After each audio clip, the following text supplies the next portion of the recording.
Welcome once again to DuPage Medical Group Field as we prepare for Game 2 of today's doubleheader between the University of St. Francis and Viterbo University. Terry Bonadonna with you once again as we get set for another 7 innings of baseball. And it is St. Francis looking for the doubleheader sweep today after they just captured the opener of today's twin bill by a final score of 3-1. Braxton Gelfie will start things off for Viterbo. The center fielder hits leadoff once again, and he digs in, ready to get us started. Right-handed pitcher Sean Mahalik on the mound for St. Francis, and his first pitch finds the zone for strike one. We're underway, 3:09 p.m. Central Standard Time.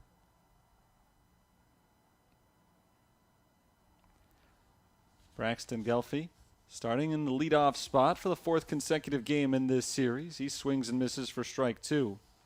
Had a good first game, reached base twice with a single and a walk. He also stole a base. He finds himself in a hole here, though. The 0-2 pitch. Ground ball to the right side. Picked up by McGuire. He throws to first for out number 1. Let's look at the rest of this Viterbo starting lineup. Hitting second and getting his first at-bat of the series in just a moment, left fielder Colin Huckey. Batting third is the DH Kevin Brandt. Cole Benson hits cleanup. Benson is at first base. Adam Helgeson is the second baseman. Batting sixth, the catcher is Derek Dickman. That ball is lined sharply down the right field line and down into the corner on the very first pitch that Colin Huckey sees all weekend. He shoots an extra base hit down in the right field corner, and it's a double, a one-out double on the first pitch of the at-bat, and the first extra base hit of the doubleheader for Viterbo, who finished Game 1 with just 5 hits total as a team, including 2 of them in their final inning, in which they scored a run, but were not able to erase a 3-0 deficit. They've got a man at second base with 1 out for Kevin Brandt. Brandt started 1 of yesterday's 2 games. He started the first one, was on the bench in Game 2. And in that Game 1 yesterday, he went 0 for 3. Gets his first at-bat today. And he's hit by the first pitch. So after getting the leadoff ground out, Sean Mahalik struggling a little bit. Now runners at first and second with 1 out. Bottom third of this batting order for Viterbo, by the way. Shortstop Darian Escobar Winter hits 7th. Remy Stern is the third baseman hitting 8th. And Zach Earl is in the 9th spot playing right field. Right now it's the cleanup batter Cole Benson. Benson went 0 for 3 in the opener. It's his first at bat in Game 2. And he takes strike 1. Sean Mahalik doing the pitching for St. Francis, has appeared in 1 game this year. He pitched 1 inning last weekend, allowed 2 runs on 2 hits and 2 walks. Looking for his first collegiate strikeout. Freshman pitcher out of Lincoln Way Central High School. The 0-1. On the ground, left side. Tough play for Carraro. The shortstop gloves it, does not make a throw. It's an infield hit for Cole Benson. Benson, a 5'11" tall catcher slash first baseman. Not the speediest of fellows, although we saw in that play he could get on the line pretty well. Still, I don't think he's going to have a whole lot of infield hits this year. That couldn't have been better placed. A slow grounder just out of the reach of the pitcher. And in between the shortstop and the third baseman, no chance for Carraro to make any throw. Bags are full for Helgeson. Adam Helgeson takes a sweeper outside for ball 1.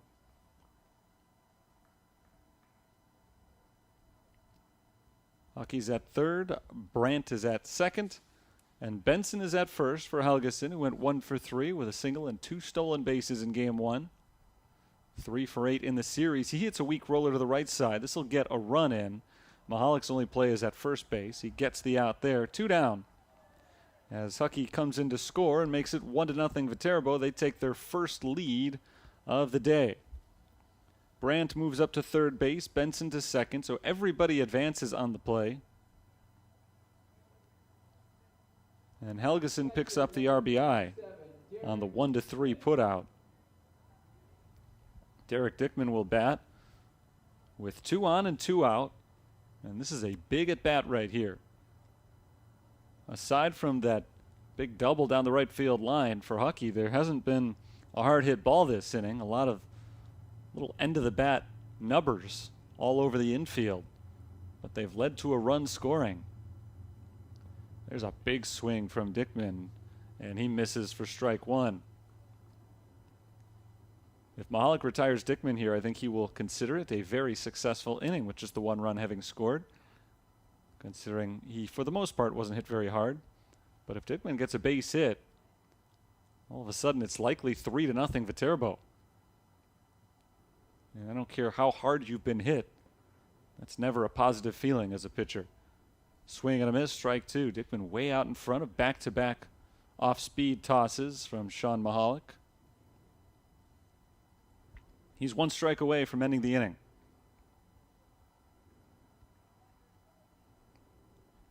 It's Brandt at third and Benson at second. They reached on a hit by pitch and an infield single, respectively. Here's the pitch. In the dirt, it skips away from Liam Higgins, but not far enough for Brandt to even think about scoring. He took a couple of steps down the line and decided it was not a worthwhile risk. Count is 1-2.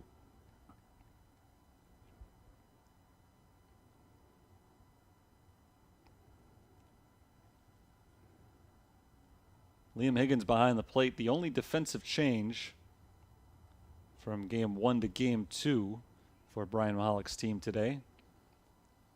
The other 7 fielders are all the same as we saw earlier. Ball in the dirt, a nice block by Higgins that time. The count is 2-2. Darian Escobar Winter is in the on-deck circle. 1 run is in for Viterbo here in the first. They were shut down for the first 6 innings in game 1. But now going back to the 7th inning of that game and now into the first inning of today of this game, they have scored in back-to-back frames. Trying to make this one a crooked number. Pickoff throw to second. Skips away from second base, and that allows Brandt to try to score. He makes it in safely. So that is a 2-0 Viterbo lead, and I think it'll go as an error on Sean Mahalik, which allowed Brandt to cross the plate. Just a weird play right there. A good throw from Mahalik wouldn't have had him anyway. Probably not, well, definitely not the safest move. You've already got 2 strikes on the guy in the box, 2 outs. You might as well attack him. 2-2. Swing and a miss. Chases 1 in the dirt. Picked up by Higgins, and he tosses down to first base to end the inning. But Viterbo gets a couple of hits and a couple of runs. And they take the early lead in this one, as they did in game 2 yesterday. We go to the bottom of the first inning. V-Hawks on top, 2-0.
It's the bottom of the first inning, and St. Francis has their work cut out for them. They face a 2-0 deficit before even getting their first at-bat of the game. Travis Schoonover will get that first at-bat. Schoonover, the leadoff batter and right fielder, stands into the left side of the batter's box and awaits the first pitch.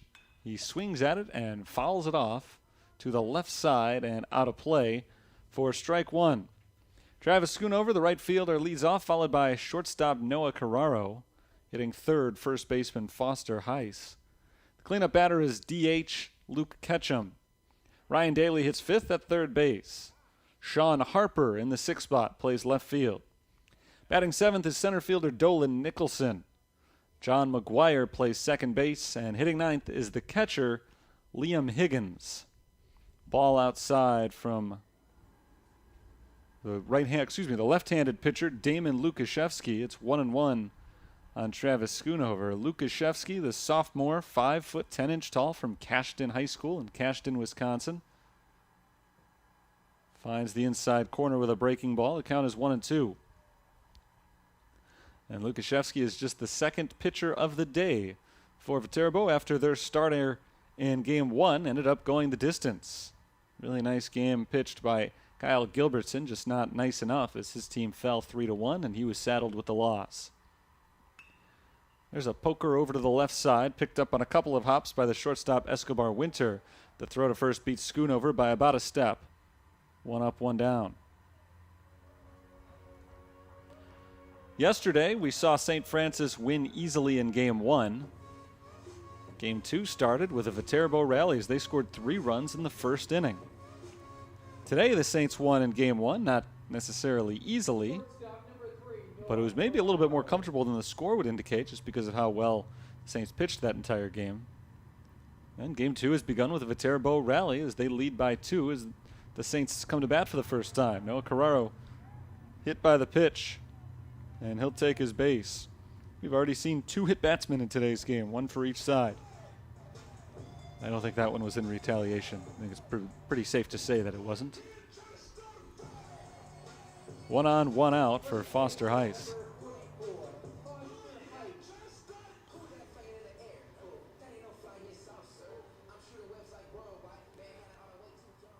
Heiss, the senior first baseman, hit cleanup in Game 1, went 0 for 3. Moves up to number 3 spot in the batting order in Game 2. And he rolls the first pitch over to the shortstop. Charging Escobar Winter. Tough play. Throws to first in time. Carraro advances to second base. 2 outs in the inning. And it'll bring up Luke Ketchum. Good play there by Darian Escobar Winter. Foster Heiss does not run well, so he wasn't really in danger of being late on the play, but still a lot of moving parts there. You have to charge it so forcefully, scoop it up and throw on the run. No chance to get the lead runner. So Carraro is in scoring position. Ketchum gets his first at bat of the day. He takes strike 1. Ketchum scored a run in Game 1 as he came on as a courtesy runner for Jake Lasota in the 3-run third inning. He went 1 for 4 yesterday in his Game 2 start. Similarly, in Game 1, he was used as a courtesy runner. Check swing. He went around according to the home plate umpire. No appeal necessary, and the count is 0-2. 2 outs, a runner at second base. Noah Carraro was hit by a pitch and advanced on a ground out. Saints looking for their first hit here in the first inning to try to get this run in and cut the deficit in half. Lefty versus righty. Lukashevsky is set. The 0-2 pitch. Fought off foul to the right side. It hits the railing in front of the Viterbo dugout. Still 0-2. Next pitch will be number 10 of the inning for Lukashevsky. Only one of them so far has been bad, the one that hit Noah Carraro on the foot. That was the first pitch of that at bat. Here's another 0-2. swing and a miss, strike 3.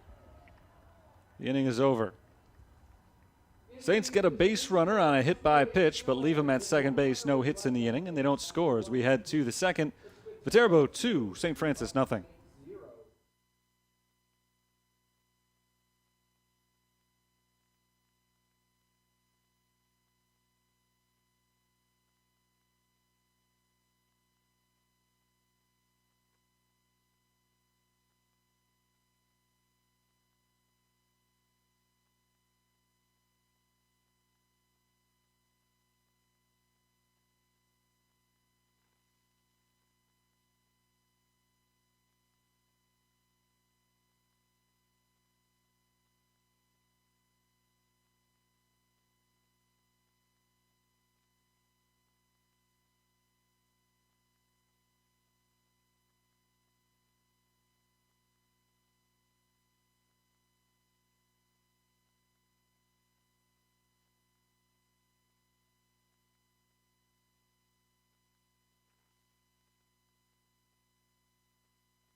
Winter.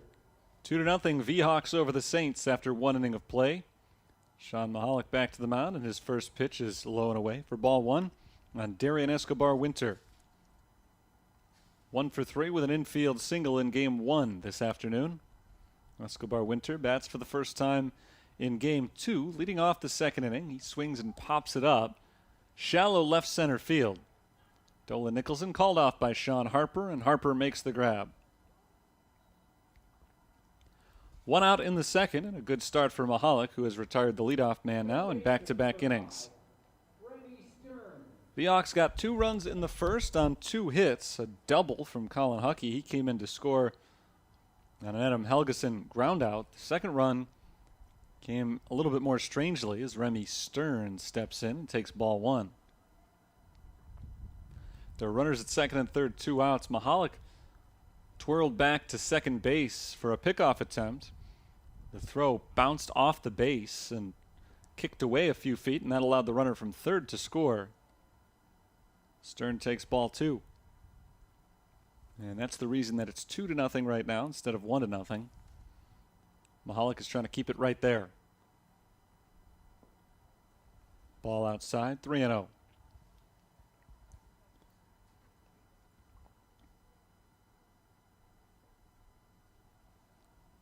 Matt Lopez is warming up in the Fighting Saints bullpen right now.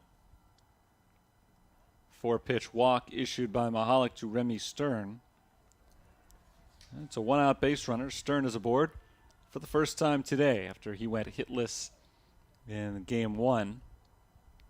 Here's the number 9 batter, Zach Earl. Earl did not go hitless in game 1. In fact, he had the only RBI of the game.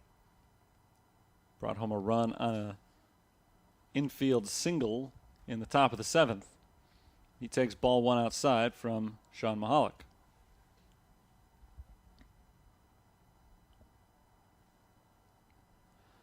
Braxton Galfie is in the on-deck circle.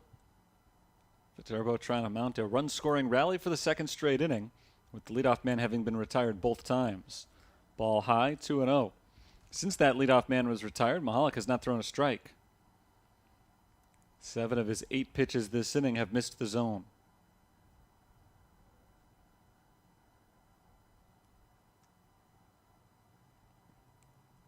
And he's missed the zone on his 7th straight pitch. 3-0.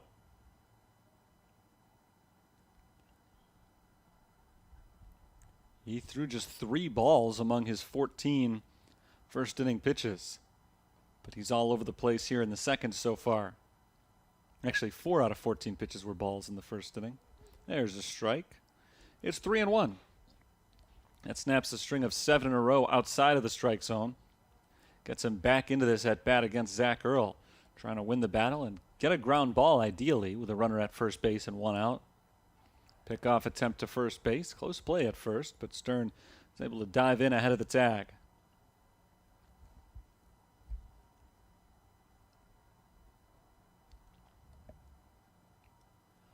Now the 3-1. Swung on and lined into right field, a base hit. Travis Schoonover picks it up on a hop and fires it back to the infield. Stern stops at second base on the play. Zach Earl is aboard at first with his second hit of the doubleheader. 2 on, only 1 out for Braxton Gelfi.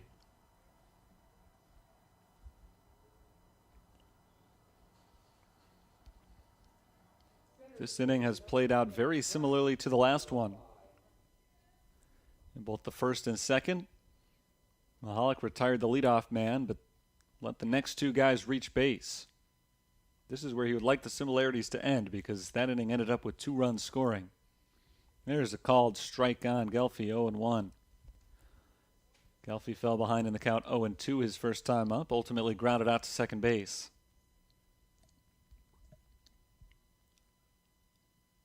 He bats for the second time, this time in an RBI chance. Here's the 0-1. Pickoff throw to second instead. It's in the dirt, and it gets out to center field. It's an error on Sean Mahalik, and it allows Remy Stern to advance to third base. Zach Earl did not move up. Center fielder Dolan Nicholson was there to back up the play.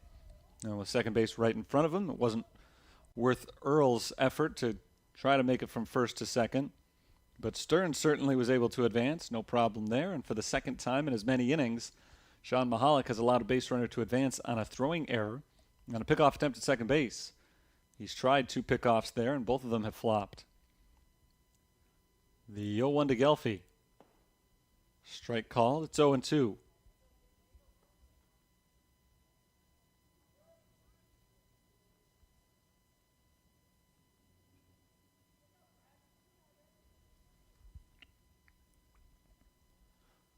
Strikeout would be big here as Mahalik sets for the 0-2 pitch and misses just off the outside corner.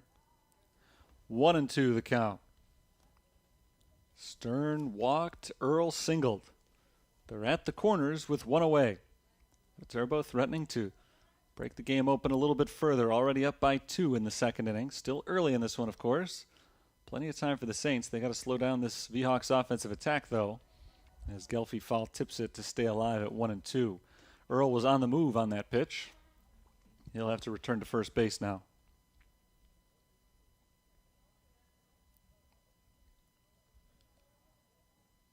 Mahalik struggled with his command to begin this inning. 8 of his first 9 pitches were balls, but he seems to have exercised that demon at least. He's gotten ahead of Gelfi here. Misses high, and the ball is off the glove of Higgins, and it goes to the backstop as Stern comes in to score. It's 3-0 Viterbo.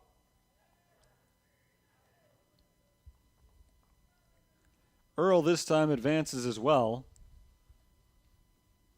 So he's up to second base.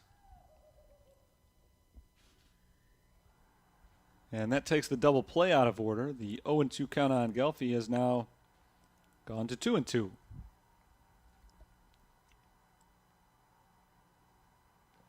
He fouls back another one.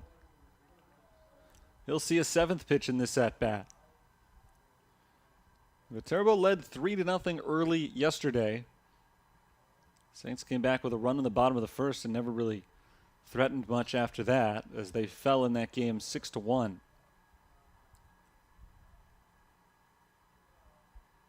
Here's the 2-2.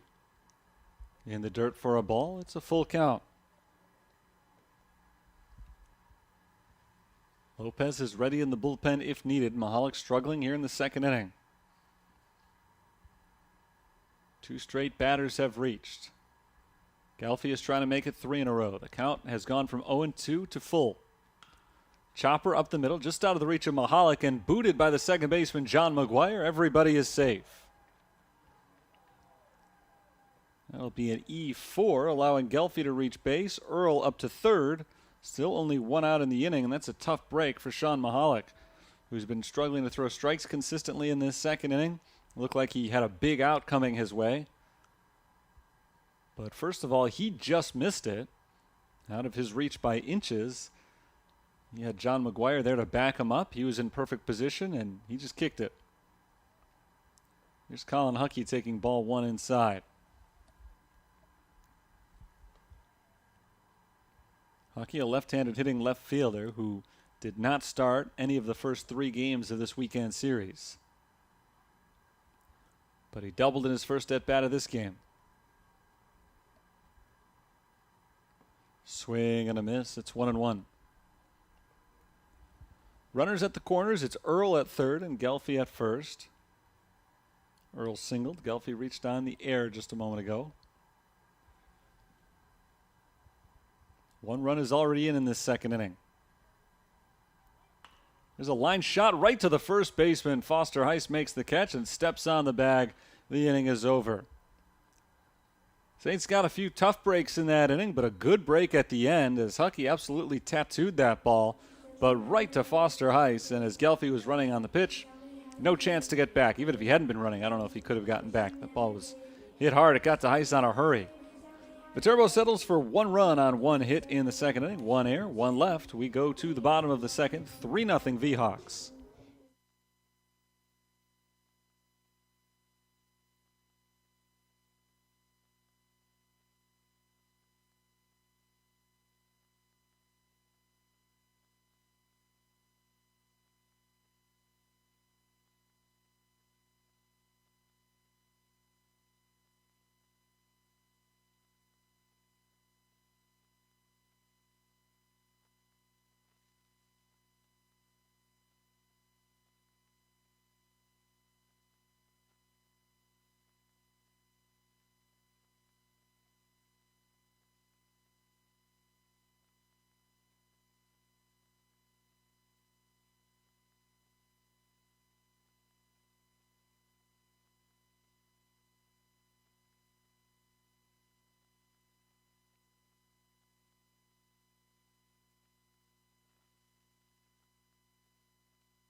Ryan Daly leads off the bottom of the second for St. Francis, who trails 3-0. And the first pitch to Daly is taken for a strike.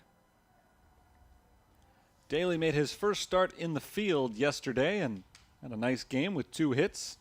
Was not able to replicate it in the opener today, went 0 for 3, but he gets the chance to start in back-to-back games now. And he swings and misses for strike 2. Damon Lukashevsky ahead of the first hitter of the second inning. Lukashevsky was efficient in the first. Got ahead of almost everybody he faced. The only problem he ran into was when he hit Noah Carraro with the first pitch he threw him. Carraro was stranded on base as the Saints were otherwise set down harmlessly. The 0-2. Ground ball up the middle, off the pitcher's mound, off of second base, and it kicks out to left field. That's a base hit for Ryan Daly. Saints have their first hit of the game. And a leadoff base runner here in the bottom of the second, trailing 3-0. That ball rolled up the middle. It was going to be a tough play for both middle infielders because it wasn't hit all that hard. Daly was hustling down the line looking for an infield hit, but once it bounded off of second base, obviously no chance for anybody.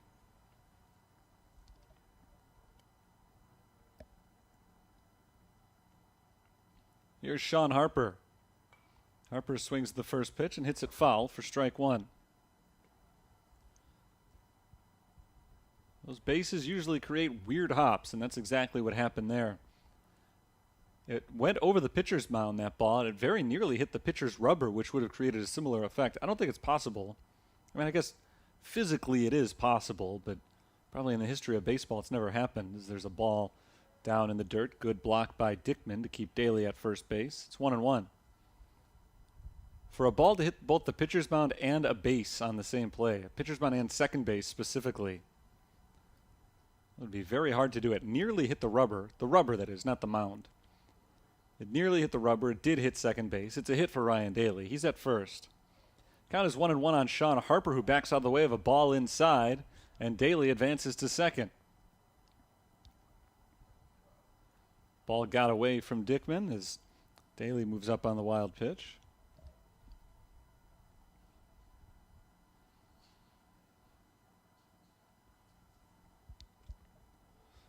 And now Harper is ahead in the count, 2 balls and 1 strike. Dickman's had a busy at bat, had to smother the first ball, and the second one he tried to do the same and couldn't. It got by him. Here's the 2-1 offering. Swung on and missed. A big swing from Sean Harper. That evens the count at 2. Harper went 1 for 2 in game 1 today. He singled in his first at bat, and in his second, he lined into a double play. Trying to get the Saints on the board for the first time in the bottom of the second inning here in the second game. He takes the ball outside, 3-2. The last 2 games in this 4-game series have been pitchers' duels. Of course, yesterday's final score of 6-1 might not exactly indicate that, but Viterbo had 2 good innings in game 2 yesterday. They scored 3 runs in the first and then 3 runs in the 8th. And that was it. Otherwise, barely hit any base runners. Swing and a miss. Harper goes down on strikes. Lukashevsky has his second K of the day. And Harper is unable to advance Daly from second base. He's still there for Dolan Nicholson.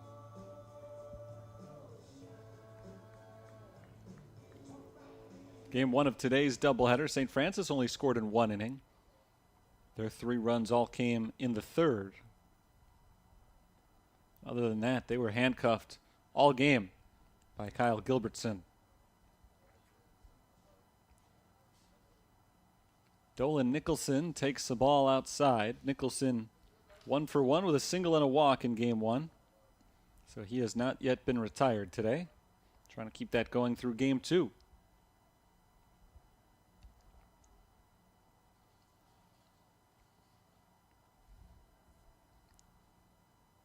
Lefty to lefty here, the 1-0 pitch.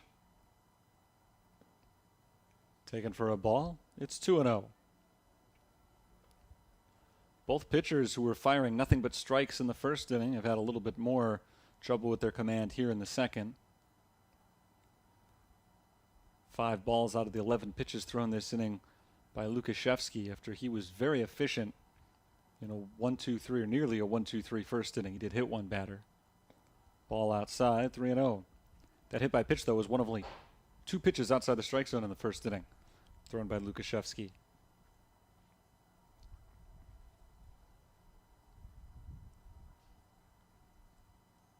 Three balls and no strikes. One man is already on base.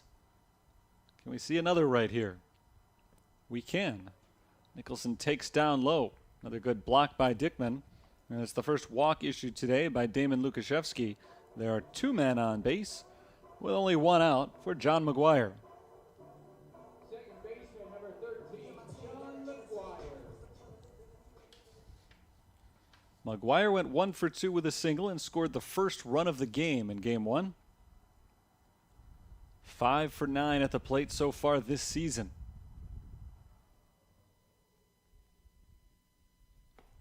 Ball 1 inside. 5 straight times Lukashevsky has missed the strike zone. And he has opened the door for the Saints to bring in some offense here in the second inning.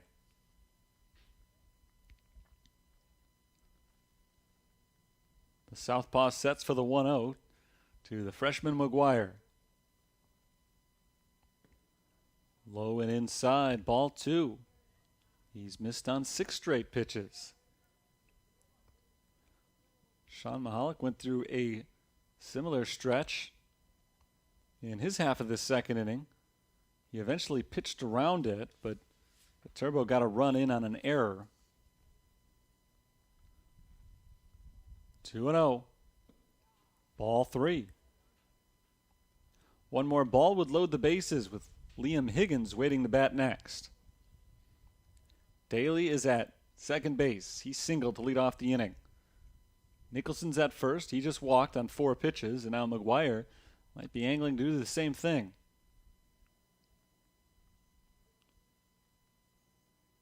McGuire takes the 3-0, but it is in the zone. So the count moves to 3-1.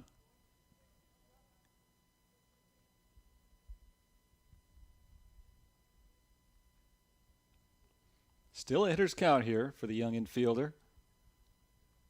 3-1 pitch. Taken for a strike. So McGuire has stood in the box and taken 5 straight pitches. And Lukashevsky has battled up to make the count full after he fell behind 3-0. Runners take their leads. Nicholson at first, Daly at second. Lukashevsky gets the sign from his catcher, Derek Dickman. Second full count of the inning. Last one ended in a strikeout. This time McGuire takes ball 4. Ball goes to the backstop, but nobody will advance any extra bases as Daly moves up to third. Nicholson to second. The bags are full with only 1 out for Liam Higgins. Back-to-back 1-out walks have been issued. Not a lot of action this inning. A lot of pitches thrown by Lukashevsky, where the last 3 batters have gone strikeout, walk, walk. The only man to put the ball in play was Ryan Daly, who singled. And Lukashevsky will get a visit from his pitching coach on the mound. 19 pitches already thrown by Damon Lukashevsky, who's only recorded 1 out. In the first inning, he threw only 10 pitches total. But both pitchers have gone through their second inning struggles. Sean Mahalik gave up a run on his own throwing error. In fact, 2 of the runs he's given up today have come via his own errors. Technically, the error didn't bring the run in the second inning. The error just advanced the runner to third, and then he scored on a passed ball. So it was not a pretty inning defensively for the Saints overall. 2 errors and a passed ball in that inning. But Viterbo ended up with just the 1 run out of it, and now the Saints have that tying run on base. Down 3-0. But Daly's at third, Nicholson's at second, and McGuire's at first for Higgins. Higgins swings the first pitch, grounds it right to second base. Flip to second for 1, and that's all they get. A run scores, the Saints are on the board. It's a 3-1 game. That looked like a double play off the bat. But Helgeson had some trouble getting it over to Darian Escobar-Winter, and Winter couldn't turn it. So Higgins reaches on the fielder's choice. Now he departs and is replaced by pinch runner Josh Tesh. McGuire is out on the play, 4-6. It's the second out of the inning. And Travis Schoonover bats with runners at the corners. Nicholson's at third. Tesh is at first.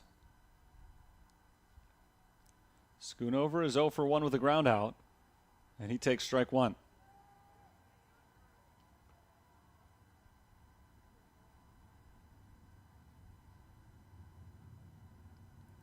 Higgins does get an RBI for his fielder's choice.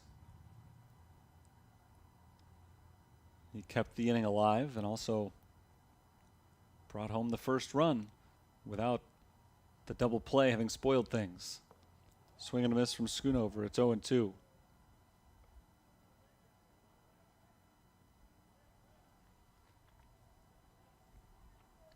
Each team has scored once in the second inning.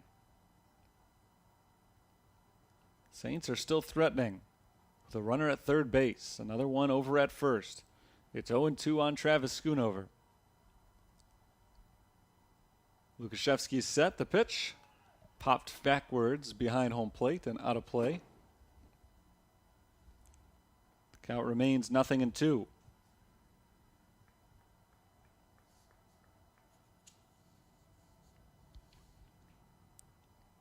Well, if nothing else, Lukashevsky has found the strike zone again. He walked back-to-back hitters, went to at least 3 balls on 3 in a row, but he's cleaned it up against the last 2 guys. Higgins swung at the first pitch. Schoonover is behind 0-2. Fourth pitch of this sequence is floated out to left field and down for a hit. A run scores for St. Francis. Nicholson crosses the plate. Schoonover is safe at first. And Josh Tesh moves up to second base. It's a 3-2 St. Francis deficit. It's a big hit for Travis Schoonover, who did not have any RBIs in his first 4 games this year. But in today's doubleheader, he's now driven in 3 total. Here's Noah Carraro. He was hit by a pitch his first time up.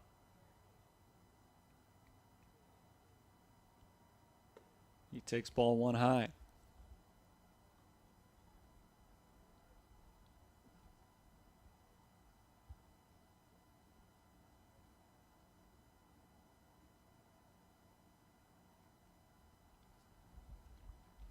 Tash is at second, Schoonover at first. 1-0 on Carraro. Outside, it's 2-0.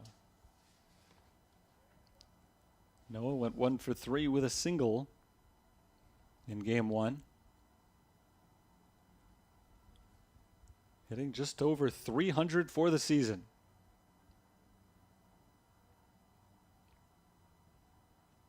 Two-0 pitch.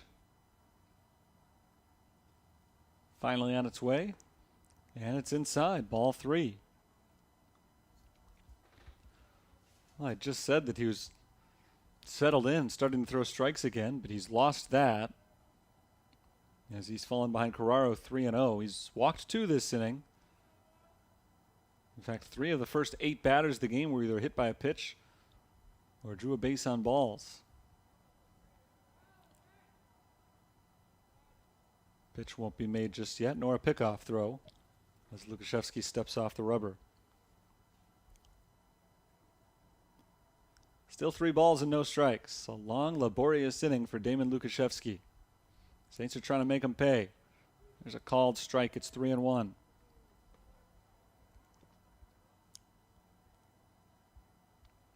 He's thrown 27 pitches here in the second. He has recorded 2 outs. Looked for a moment like the inning was going to end on a double play, but they could not turn 2 on the fielder's choice grounder hit by Liam Higgins. Called strike 2. It's our 3rd full count of the inning.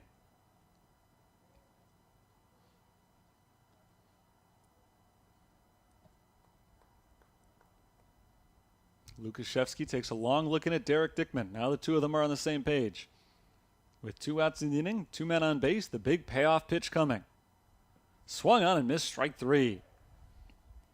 And a great job done by Damon Lukashevsky to get out of the jam. However, the Saints do score 2 runs on 2 hits. They leave 2. At the end of 2, our score is 3-2. Viterbo leads.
Top of the third inning, Viterbo leads St. Francis 3-2, and the V-Hawks have their 3, 4, and 5 hitters coming up. First pitch, ground ball left side through the hole and out to left field. A base hit for Kevin Brandt.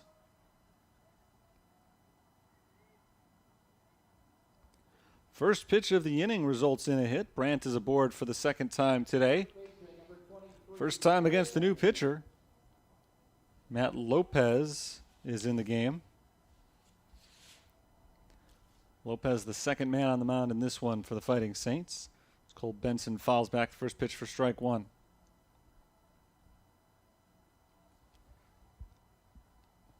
Lopez relieves Sean Mahalik, who went 2 innings. Line drive to the left side and just out of the reach of a leaping Carraro. Back-to-back singles for Viterbo. Brandt advances to second. Benson is at first. 2 on with nobody out for Adam Helgeson. In 2 innings pitched, Sean Mahalik today allowed 3 runs. Only one of them was earned on 3 hits.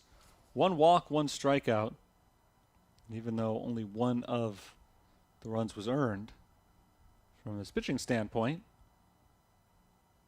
defensively, he committed 2 of the 3 St. Francis errors. Ball 1 on Helgeson.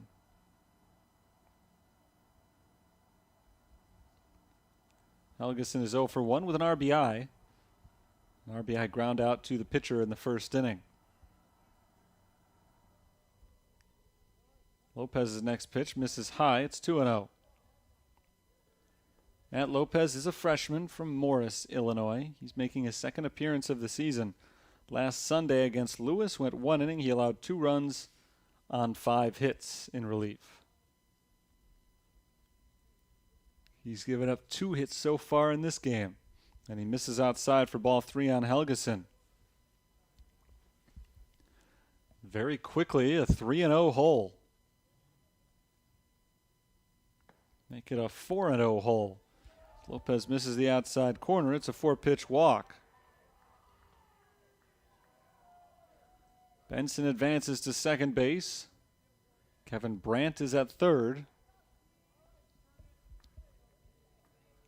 And the bags are full for Derek Dickman. We'll have a meeting on the mound before Dickman stands in. Derek Dickman is 0 for 1 with a strikeout. The only strikeout victim so far today for the V-Hawks. Yesterday went 1 for 3 with 2 RBIs. Got a good chance to bring home some runs here. Brandt hit a ground ball single through the hole on the left side of the infield. Benson followed with a line drive single just over the head of a leaping Noah Carraro. And Helgeson took a 4-pitch walk. Brian Mahalik is trying to get his pitcher, Matt Lopez, settled in. Says the makings of a long inning. Saints would like to avoid that as we near the bottom of the order. Dickman, the number 6 hitter. He's dangerous.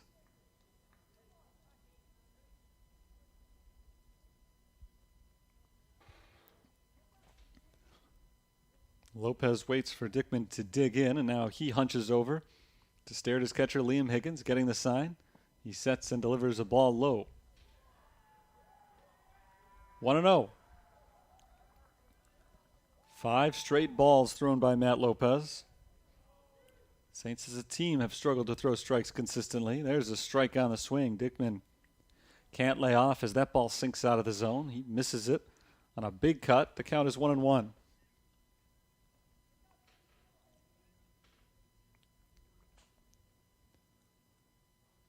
Next pitch is blocked in the dirt by Liam Higgins. A good block, saving a run. With Brandt creeping down the line at third base. The count is 2-1 in favor of the hitter. Viterbo led by 3. That lead is down to 1. Swing and a miss. It's 2-2. We're only in the third inning. A lot of action already in this game. We've seen more runs scored in the first 2 innings of this game than we saw in all of game 1. And now still more action here in the top of the third. Lopez trying to pitch around it. Swing and a miss. Strike 3. Or did he foul tip it? Looks like he just barely got a piece of that one.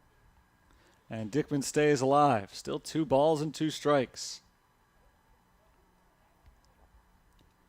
Nobody out yet. The infielders play back. They would gladly trade a run for 2 outs if they could get them. Chopper down the third base line and under the glove of Ryan Daly into left field.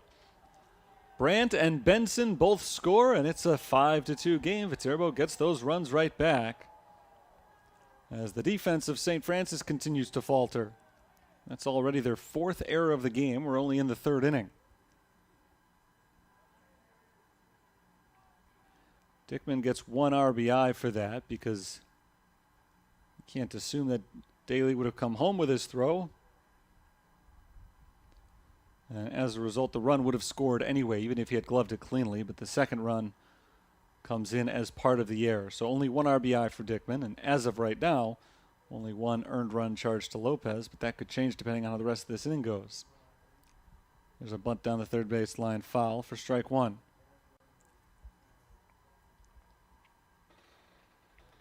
Darian Escobar Winter is 0 for 1. He flew out to left field, leading off the second inning against Sean Mahalik, who did not pitch poorly through 2 innings. He made some mistakes, though.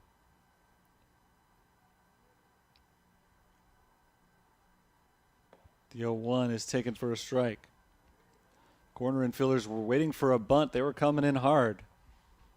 A swing from Escobar Winter could have taken one of their heads off. Ball outside, 1-2. Brandt singled, Benson singled. Helgeson was hit by a pitch, or rather he walked. Dickman reached on an error that scored 2 runs. There's a high fly out to left field. Long run back for Sean Harper, still on his horse. And that ball is tracked down just in front of the warning track by the center fielder, Dolan Nicholson, out in deep left center. The runner from second base, Helgeson, tags and advances to third on the play. But Dickman has to stay where he is at first, and most importantly, an out is recorded. That was on a deep fly. Good running grab made by Dolan Nicholson deep in the alley. Third baseman, number 5, Remy Stern. Here's Remy Stern. And as frustrating as this inning has been, Lopez could still get out of it with a ground ball.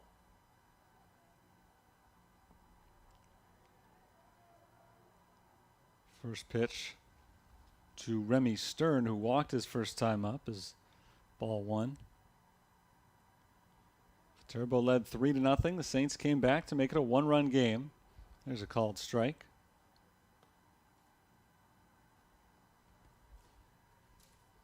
Viterbo has added those 2 runs right back onto their lead, so it's back to their game high of 3. A swing and contact out to left field in the air. Harper backs up, makes the grab for out number 2. Helgeson tags from third and scores. And now they've gotten another run that they didn't even need to get back. It's brand new. They lead 6-2.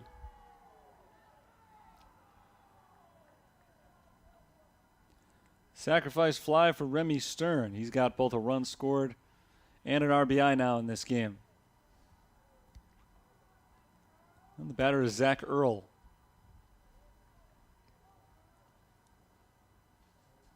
Pickoff toss over to first. A light toss. Dickman easily back to the bag. Actually, it's not Dickman. It is a pinch runner. I didn't get his number when he came in. But it is the courtesy runner, and he's going to move to second base because Zach Earl just got hit on the elbow.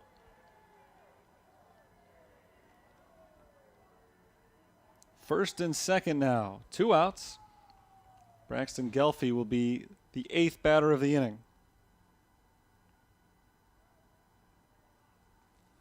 Okay, the runner at second base is Ryan Ellingson. Ellingson came on as the runner for the catcher Dickman, so he stands at second. Zach Earl is at first, and we're back to the top. Center fielder, number 10, Braxton Gelfie. First pitch is fought off foul to the right side, strike 1.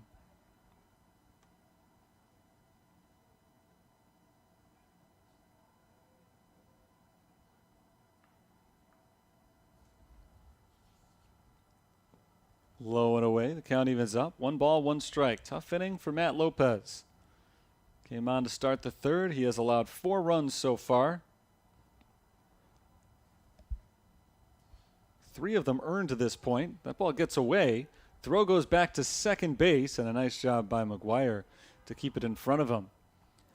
Base runner Ellingson was kind of dancing around second base a little bit as that ball skipped away just for a moment from Liam Higgins. Didn't get very far, but the base runner did. He was almost halfway between second and third. So as he charged back to second, Higgins threw it over there trying to catch him, and it was a little bit late. 2-2 on Gelfi. First and second. 2 outs. 3 runs in. Lifted deep out to right field. Travis Schoonover chases it back and makes the running grab. Nice play by Schoonover to end the inning. But a long inning for Viterbo as they send 8 men to the plate and score 3 runs on 2 hits. They leave a pair. As we head to the bottom of the third, our score is Vhawks 6, Fighting Saints 2.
Six to 2, Viterbo leads.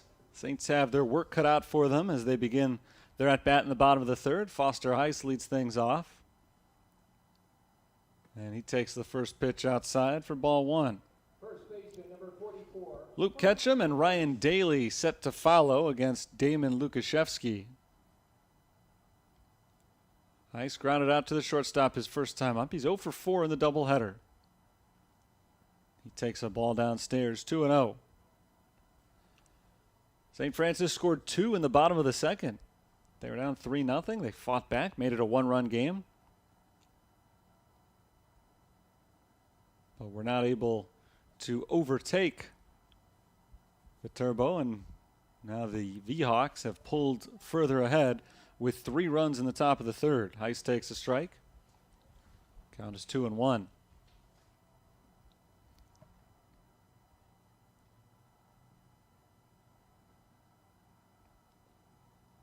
Lukashevsky sets for the next offering.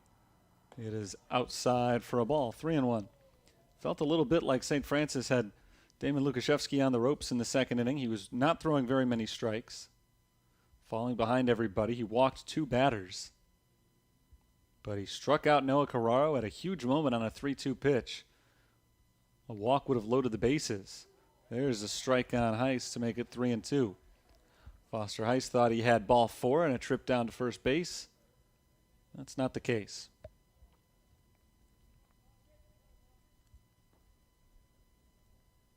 Full count pitch coming from Lukashevsky. Fouled back off the screen. And the count's still 3-2. They're making Lukashevsky work. He only threw 10 pitches in the first inning, but just shy of 30 in the second.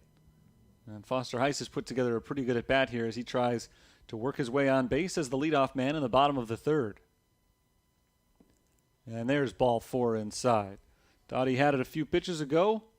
He was called back to the batter's box, and he took just a few pitches more to get the same result. He is aboard a leadoff walk. Third walk issued in just 2 innings. For Lukashevsky, he's also hit 1 batter. And he'll face Luke Ketchum with 1 on and nobody out. Ketchum struck out swinging to end the first inning, one of 3 strikeouts so far in the game for Damon Lukashevsky, whose first pitch this time around to Ketchum is swung through for strike 1.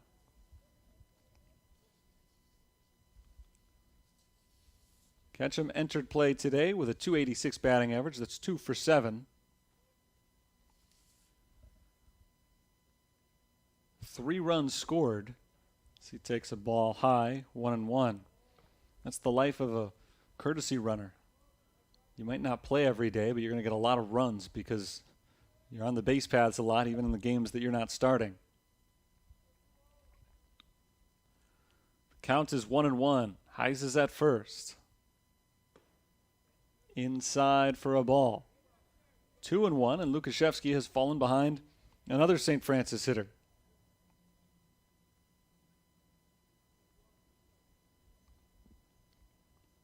He's already walked 1 this inning. 2-1 on Ketchum. Finds the inside corner of the plate. Strike 2. The count is even.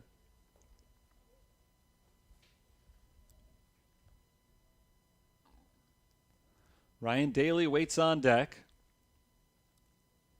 Ketchum trying to give him a couple of base runners when he steps up. The 2-2 pitch. Inside, and it hit him. Looked like it got him around the top of the shoe. Maybe a little bit up on the leg somewhere, but right around that left foot of Luke Ketchum. He's aboard for the first time as Heise advances to second base. And that's the second man that has been hit by a Lukashevsky pitch in this game. He's hit 2 batters. He's walked 3 of the 13. So more than a third of the men he's faced so far have reached on either walk or hit by pitch. And now he's in big trouble with runners at first and second and nobody out with Ryan Daly batting. First pitch to Daly. Big swing and a miss. Pitching the last couple of games has been a big strong suit for the V-Hawks. But Lukashevsky is struggling, mostly with his command. He hasn't been hit hard yet. Not much anyway. The Saints do have 2 hits. Ball outside, 1-1. The sophomore Nathan Johnson is throwing in the bullpen. So we may see him pretty soon if Lukashevsky can't straighten things out. Swing and a miss. Strike 2. It's a big second strike. And now Lukashevsky, for the first time this inning, is in the driver's seat and an at-bat with a 1-2 strike count. Sean Harper will bat next. Lukashevsky is looking for the ground ball that could get him 2 outs right here. I think Harper come up with just 1 on. Instead, it's a strikeout swinging, and it wasn't the ground ball he was looking for, but I think he'll happily take it. Strikeout might be second best as Daly goes down for the first out of the inning. That's the 4th strikeout already for Damon Lukashevsky. Here's Sean Harper. He's one of the 4 strikeout victims. Went down swinging back in the second inning. He bats for the second time with Heise at second, Ketchum at first.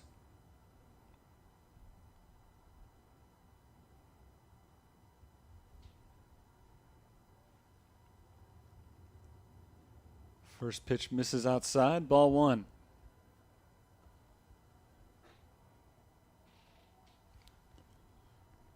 Another long inning shaping up for Damon Lukashevsky here. He threw almost 30 pitches in the second. And he's looking for all the world like somebody who's going to do it again.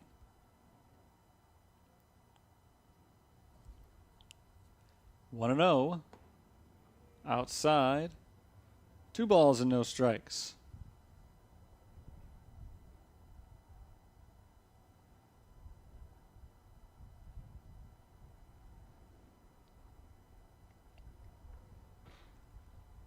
After a long pause, the 2-0 pitch is on its way. Swung on and lifted down the right field line. Long run towards the bullpen for Earl. He slides and makes a great grab at the foul line. Great catch by Zach Earl. That ball looked like it was going to land fair. If he hadn't caught it, I think it would have dropped right on the foul line. It would have been a very close call as to whether or not it was in foul or fair territory. It was ruled a fair ball on the flyout, but it's tough to tell exactly where it was going to land as Earl came streaking from right field and made a great sliding catch for the second out of the inning. The runners hold their positions. Ketchum at first, Highs at second, and the batter is Dolan Nicholson, the final hope of the inning for St. Francis. He bounces the first pitch he sees, foul past first for strike one.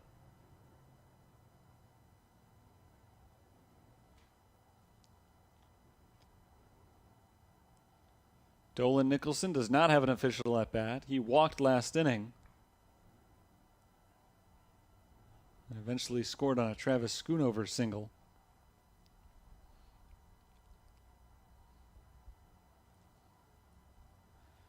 Here's the 0-1. Outside, 1-1. Saints are keeping the pressure on Viterbo here, and in particular on Damon Lukashevsky.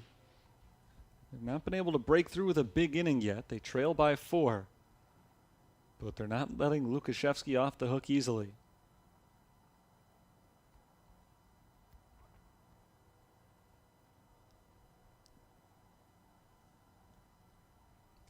One ball and one strike. Lukashevsky gets the sign and sets, lefty to lefty.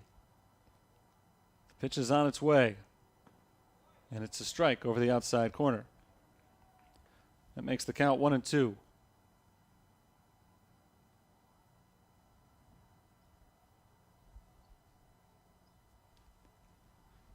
Saints are down to their final strike of the third inning, a once very promising third inning. They had runners at first and second with nobody out. Now they have them at first and second with 2 outs and a 1-2 count on Nicholson. Fouled back, just got under it. Count remains a ball and 2 strikes. If Nicholson reaches, John McGuire bats next. We're still relatively early in this game, but the way the V-Hawks have been able to pull away in the first couple of innings, the Saints really could use a run or 2 right here. They'd be big.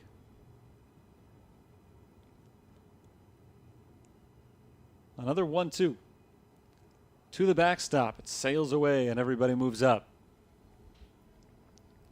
Looked like that ball may have just slipped out of Lukashevsky's fingers.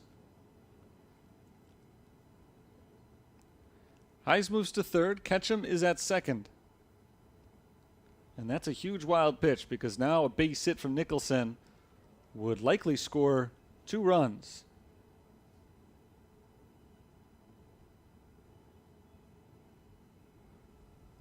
Here's the 2-2 offering.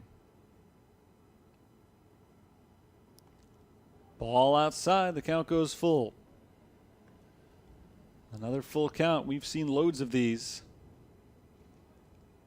5 different hitters in this game have seen a full count.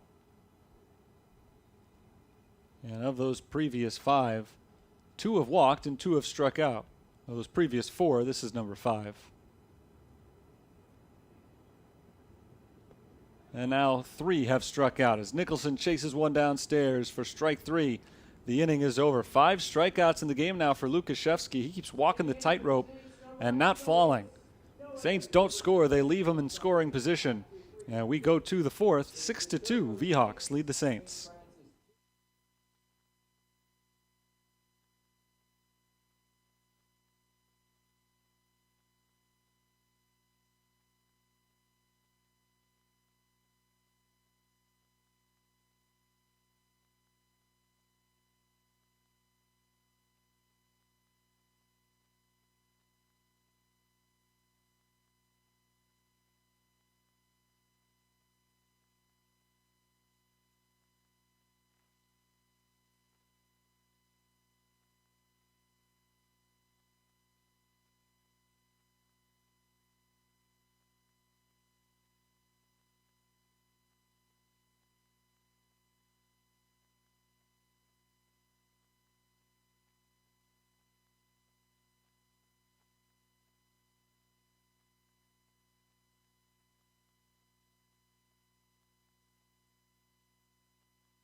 fielder, number 7, Colin Huck. Top of the fourth inning, and the first pitch is high and tight for ball one on Colin Huckey. The score is 6-2. Viterbo leads St. Francis. They scored 3 in the first, and they added 3 more in the third. And now they face a new pitcher who has started out Huckey with a 2-0 count. And a couple of breaking balls that were over his head.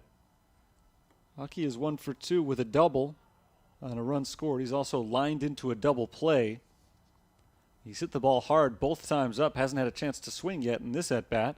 The new pitcher is Dallas Matlock, sophomore lefty, and he walks Huckey on 4 pitches. It's not a good start for him. He relieves Matt Lopez. Lopez went 1 inning. He allowed 3 runs on 2 hits, 1 walk, no strikeouts. Here's Kevin Brandt. He's not been retired today. He takes ball 1 inside. 1 for 1 with a single. He was hit by a pitch back in the first inning. Both times he's reached, he has scored. So the message is clear to Dallas Matlock here. Keep him off the base paths. There's a strike. It's 1-1. It snaps a string of 5 straight balls to begin this appearance.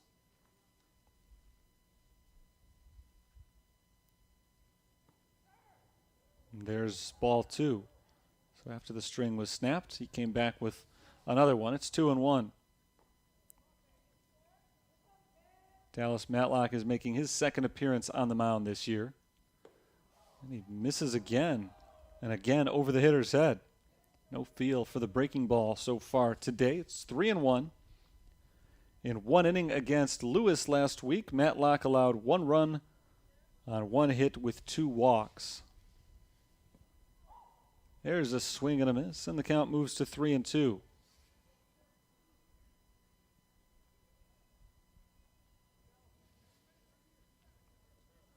Huckey walked. He's at first with nobody out. Swing and a ground ball foul to the right side, hit by Brandt.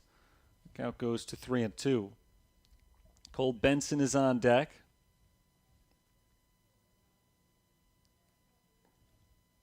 And if anybody reaches, somebody already has reached, so I guess if there's no double play, it'll be Helgeson as Brandt swings and misses for strike 3. A slow ball that Brandt was out in front of, and a nice job by Dallas Matlock there.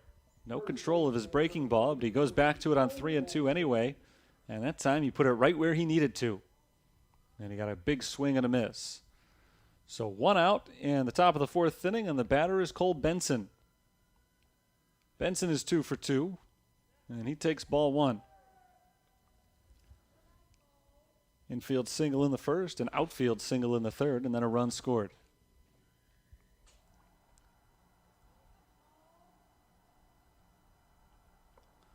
Ball high, 2-0. Viterbo has scored in every inning so far today. The first 2 were pitched by Sean Mahalik, the third by Lopez, and now it's Matlock trying to put that first goose egg on the board. Called strike 1 on Benson.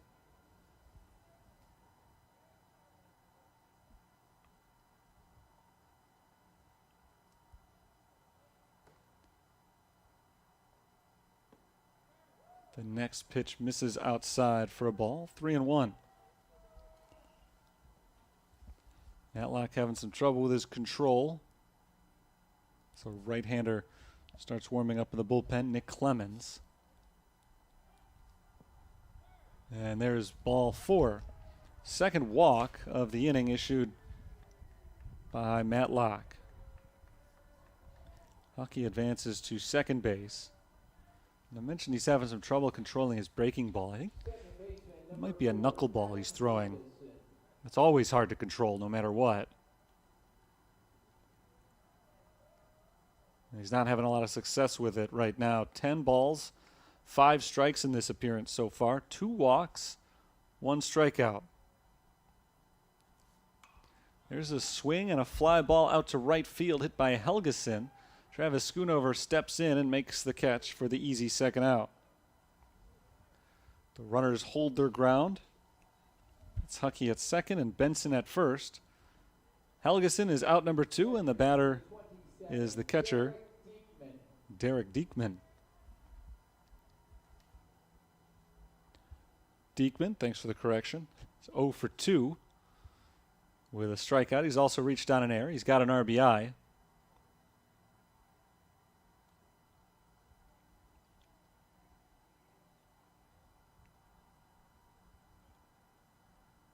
Came up with the bases loaded and nobody out in the third inning. Had a ground ball to third that went through the wickets of Ryan Daly. He takes ball 1. Did get credit for an RBI for that, with 2 runs scoring on the play. The run would have scored even without the error, but the second one would not have. Ball outside, 2-0. The defense has been rough for St. Francis in this game. They didn't commit an error, I don't believe. I don't have them for any errors in Game 1. But 4 errors in the first 3 innings of Game 2. Strike over the outside corner, 2-1. Matlock has fallen behind pretty much everybody, but he's 1 out away from a scoreless inning. Swing and a miss, and the count is 2-2. So now he's 1 strike away from a scoreless inning.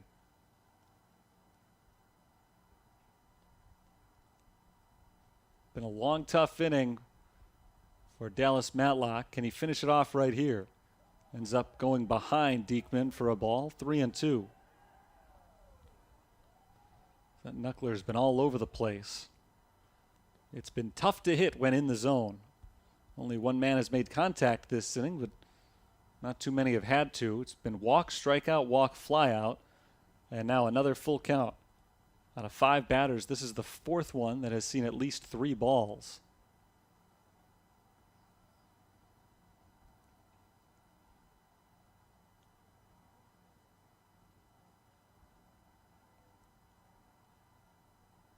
Runners go on the full count pitch. Ground ball down the third baseline, foul. We'll do it again.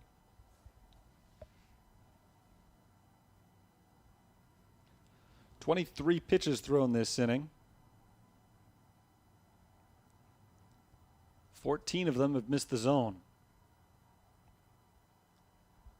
Matlock sets for another full count pitch.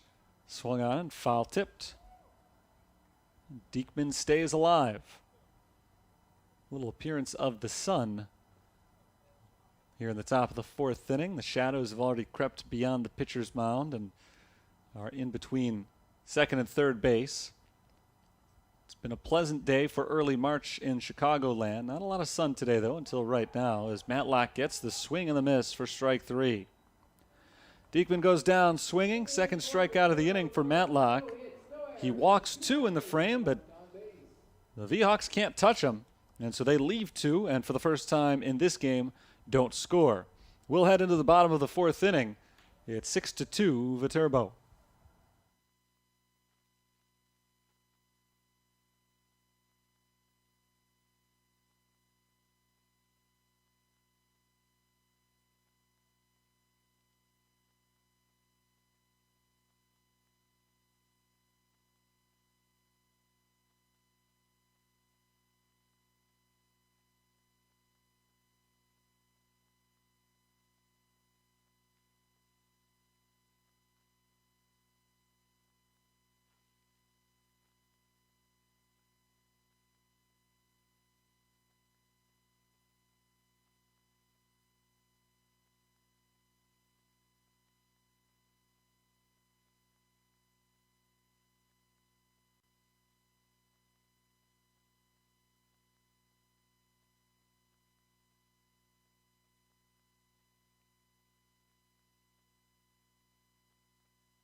6-2, Viterbo leads St. Francis in the bottom of the fourth inning.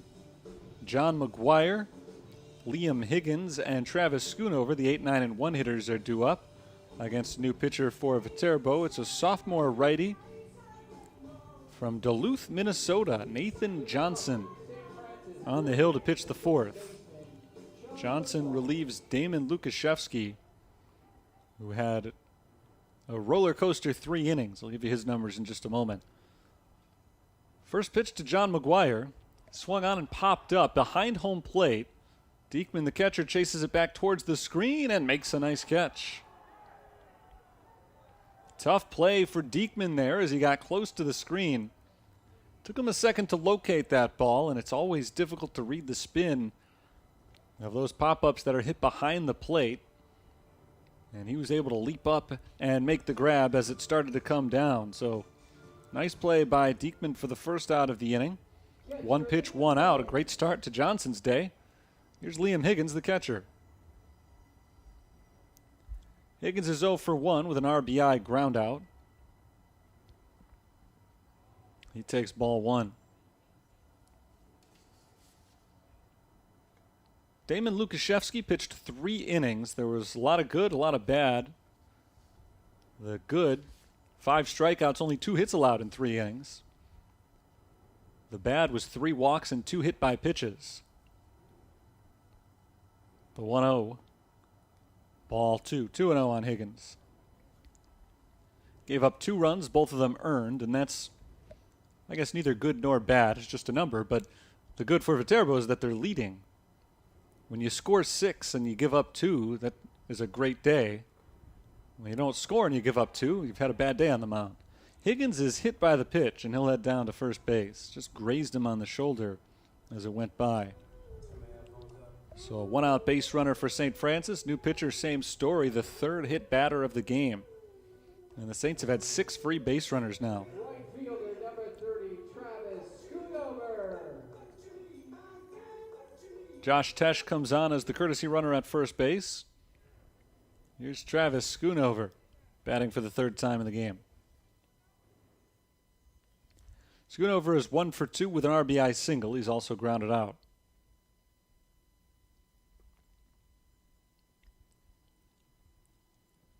Ball in the dirt, 1-0.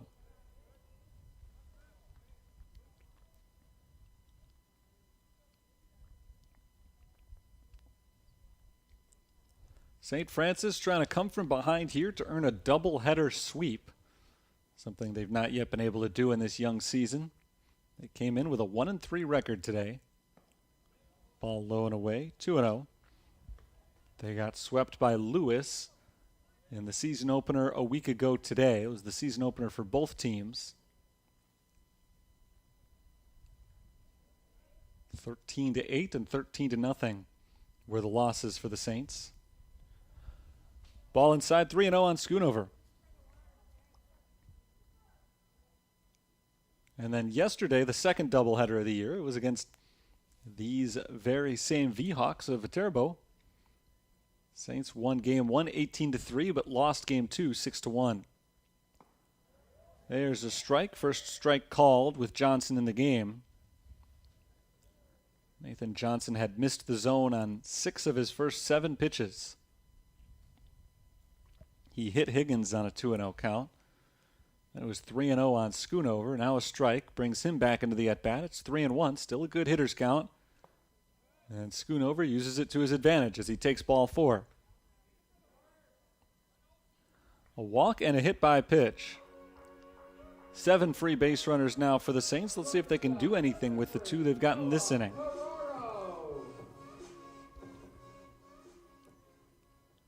Noah Carraro is 0 for 1. He struck out swinging his last time up. He was hit by a pitch in the first.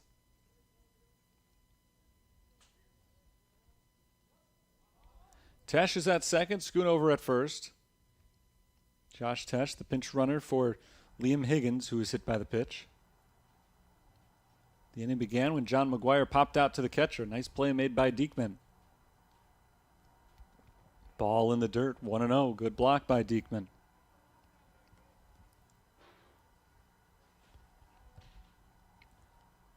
We've not seen a lot of control freak pitchers out there today. Not in game 2 anyway. Game 1 was a different story.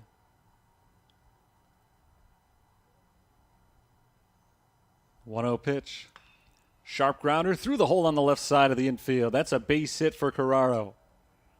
Tesh is held at third base. Schoonover advances to second. They are loaded after Noah Carraro's single. 3 on, only 1 out for Foster Heiss.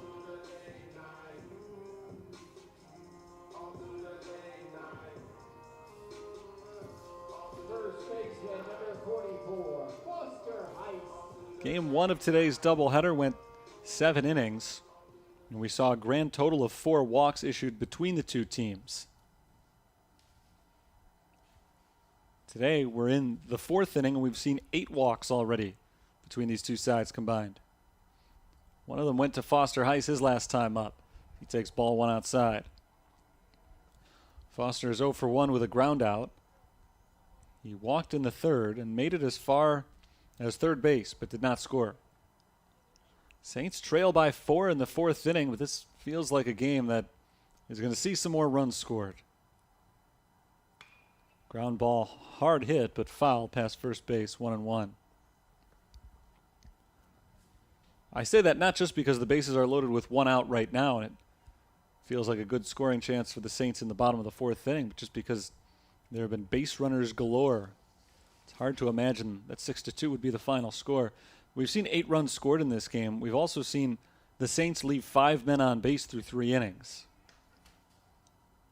Foster Heiss hits a bouncer to the shortstop. Could be 2. Flipped over to second for 1. The relay throw in time for the out.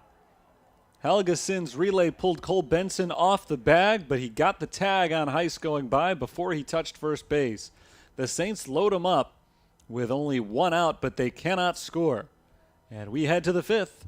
It's 6-2 Viterbo.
Top of the 5th inning, Dallas Matlock on the mound for his 2nd inning of work. First inning out there was a little shaky, but he got through it without allowing a run. And now he starts off the 5th with a ball outside.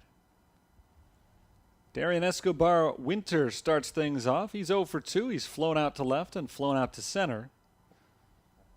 He swings and misses. It's 1-1.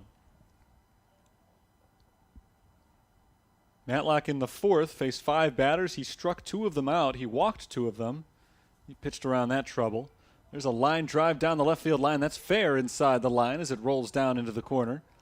Escobar Winter hustles around first base and pulls up at second with a leadoff double. Like I said, I think there's more scoring to be done in this game. A lot of base runners. Baseman, number 5. Viterbo has scored 6 runs through 4 innings and also left 6 men on base. St. Francis has scored 2 runs through 4 innings and they've left 7 men on base. And now we've got a call to the bullpen. So Matlock throws 1 scoreless, gives up a double to the first batter of the 5th, and he will depart. We'll have a new pitcher coming on in just a moment. I'll tell you about him as Remy Stern comes up to bat. Right now, Viterbo leads St. Francis 6-2 in the top of the 5th.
With a runner at second base and nobody out in the top of the 5th inning, Viterbo leads by 4, and they've got the number 8 hitter Remy Stern coming up against a new St. Francis pitcher. It's right-hander Nick Clemens, the senior transfer from Joliet Junior College. Clemens is making his 2nd appearance this year. His first pitch to Remy Stern is grounded right to the second baseman. John McGuire throws to first, 1 away.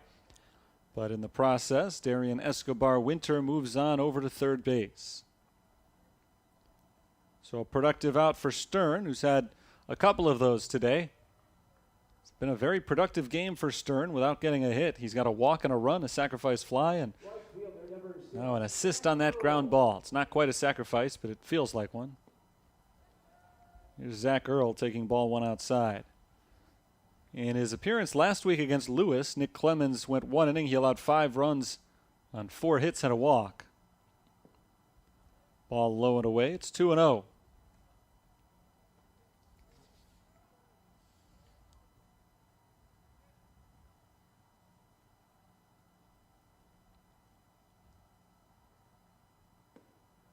There's a called strike over the outside corner. 2-1. Darian Escobar Winter led off the inning with a double against Dallas Matlock. He's at third now with 1 out. A 2-1 count on Zach Earl, who pops it foul to the right side and out of play. 2-2. Matlock went an inning and a third. He allowed a hit and 2 walks. He struck out 2. To this point, no runs allowed, but the man on third is his responsibility. In the dirt, it skips away from Higgins, and Escobar Winter comes in to score. So now you can close the book on Dallas Matlock. An inning and a third, or inning plus, rather. Didn't actually get an out here in the 5th, so just 1 inning and 1 run allowed. It is an earned run, as that was a wild pitch, not a passed ball.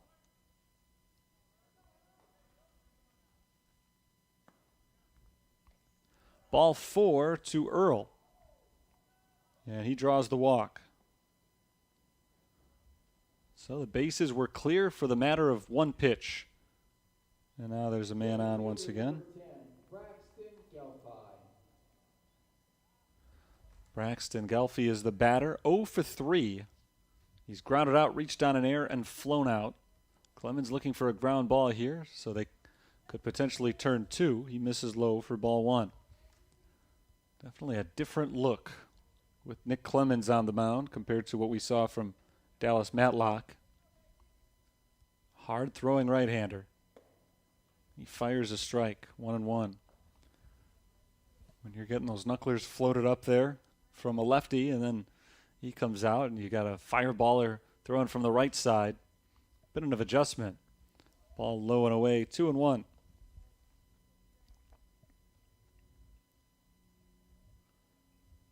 The walk issued by Clemens is the 5th walk issued by a St. Francis pitcher in this game.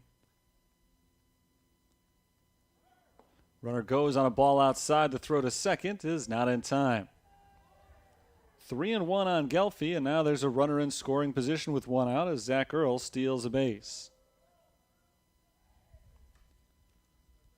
Mentioned before, there were only 4 total walks in Game 1 of today's doubleheader. There have already been 9 in this game, plus a slew of hit batters. 4 of them between the two teams combined. There's a base hit through the hole on the right side. Gelfi is aboard. Earl holds at third base, and they are at the corners. Second hit of the inning for the V-Hawks. And Colin Huckey, who's already had a great game at the plate, bats for the 4th time. He's 1 for 2 officially. He's hit the ball hard twice, a double and a run in the first. Hit into an unlucky double play on a line drive in the second, and in the 4th inning he walked. He swings the first pitch here and lifts it foul to the left, out of play, strike 1. I guess the difference in the way these two games have been played shows up in the time of game. That first one lasted just an hour and 33 minutes. This one is already at an hour 39. And we've still got 3 innings to play. Runner goes on the 0-1. It's a ball outside and no throw made down to second. Braxton Gelfi has the steal. That pitch was so far outside, it kind of worked like a pitch out, except that Higgins wasn't ready for it. If he had been prepared for a pitch out, I think he would have had a good chance to throw that runner out at second, but instead he had to reach so far to make the catch that he didn't even have a chance to make a throw down to second. Fouled away, and Huckey falls behind in the count 1-2. Runners at second and third, 1 out. 1 run already in this 5th inning. The 4th is the only one in this game in which Viterbo has not scored a run. The 1-2 is over the inside corner for a called 3rd strike. First strikeout for Clemens. It's the 2nd out of the inning. And a big 2nd out with runners at second and third. The infielders are now allowed to back up. And Kevin Brandt comes up to hit, needing a hit in order to get these runs in. Ball 1, low and in. 1 run has already scored this inning on a wild pitch. A handful of errors have contributed to run scoring in this game as well. So, of course, a hit isn't the only way the runs score, but a sac fly or a ground out wouldn't do it now. 1-1 on Brandt, who has singled, been hit by a pitch, and scored 2 runs in this game.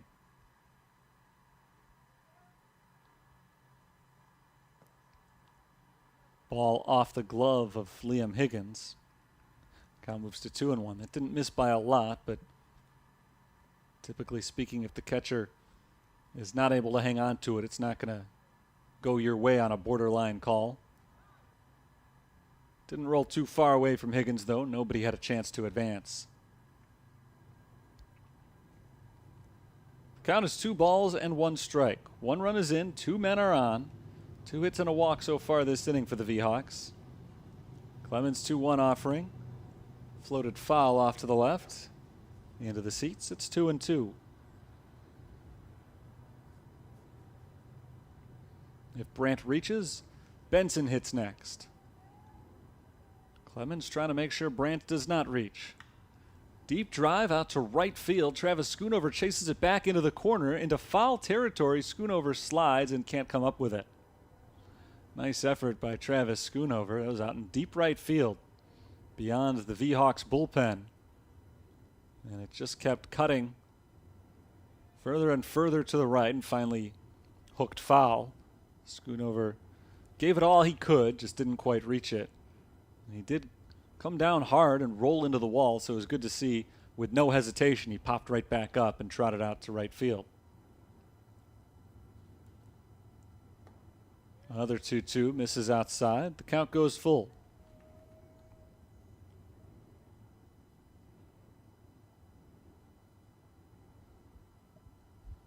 Payoff pitch. Another fly ball down the right field line, and that ball drops foul as well. Schoonover nowhere near that one, a little bit shallower. and not as much air underneath it, so there was no way he was going to make the play. Saints all just had to cross their fingers, hold their breath, and hope that it landed foul, and it did. By maybe 1.5 feet. Something in that range.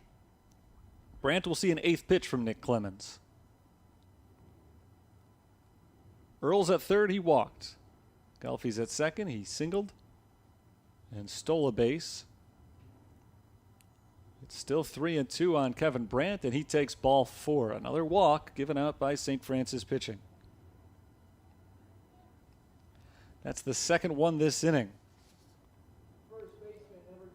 Overall, they've walked 6 as a team and hit 2 batters. 8 free base runners now for both teams. Here's Cole Benson with the bases loaded. Benson takes a strike over the outside corner.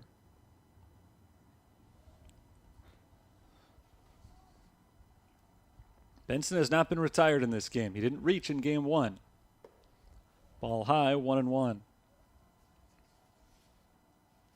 He went 0 for 3 in the opener. In this game, he's 2 for 2 with a walk and a run scored.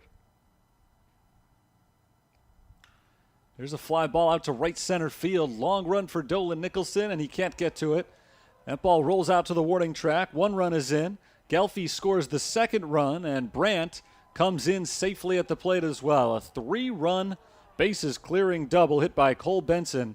And he has broken this game wide open. It's 10-2 Viterbo now in the top of the 5th inning. Benson is on base for the 4th time in the game.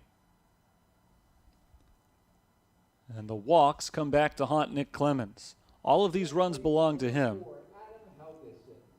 He came in with a man on base, and he scored a couple of pitches later. So everything that has happened since then, it started with 1 out and nobody on base for Clemens. And they mounted another big rally, and Clemens is done for the day. So we'll see our 3rd pitcher of the inning as Brian Mahalik makes the call to the pen. And I'll step aside for a moment. Back in a moment to tell you about the new pitcher and the rest of the 5th inning. Viterbo has extended their lead to 10-2.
It's 10-2 V-Hawks over the Fighting Saints, still just the top of the 5th inning.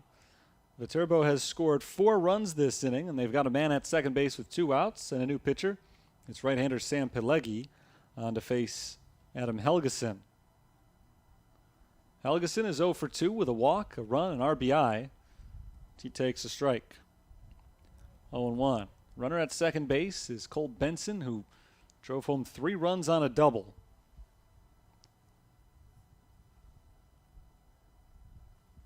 He chased Nick Clemens from the game in the process. That ball breaks into the zone for a strike. It's 0-2. Benson has been replaced by pinch runner Camden Smith over at second base. The 0-2. Grounder to the right. Charging, bobbled by McGuire, sticks with it, throws to first just in time. Nice job by McGuire, not giving up on that one after the bobble. The inning comes to a close, but not before Viterbo scores 4 runs on 3 hits, a couple of costly walks. 1 man left on base as we head to the bottom of the 5th. 10-2, Viterbo on top.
Bottom of the 5th, Saints in a hole now. They've been trailing the entire game as Viterbo scored 2 runs in the first inning, and they've been ahead ever since. But it was a relatively close game until the V-Hawks scored 4 runs in the top of the 5th. We'll see if the Saints can bounce back with a big inning of their own. So Luke Ketchum leads things off by taking a ball high. Ketchum is 0 for 1 with a strikeout. He's also been hit by a pitch. He's facing a new V-Hawks pitcher. Right-hander Eddie Del Real is in the game. He misses for ball 2. He relieves Nathan Johnson. Johnson pitched the last inning, gave up 1 hit, 1 walk, hit 1 batter, but no runs thanks to a double play that got him out of it. No strikeouts for Johnson in his 1 inning of work. Del Real fires a strike to catch him. The count is 2-1. Fouled back, 2-2. Ketchum, Daly, and Harper. Those are the scheduled hitters this inning against Eddie Del Real, the 3rd pitcher of the game for Viterbo.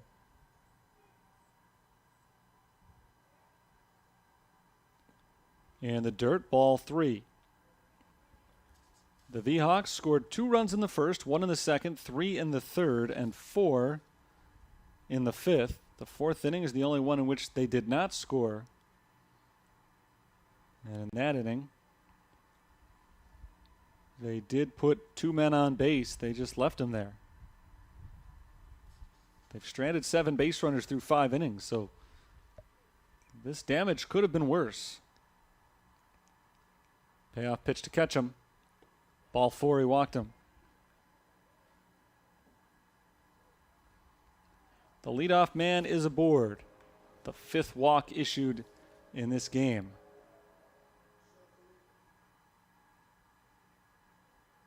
Now he's being called back to the batter's box. I'm not sure why.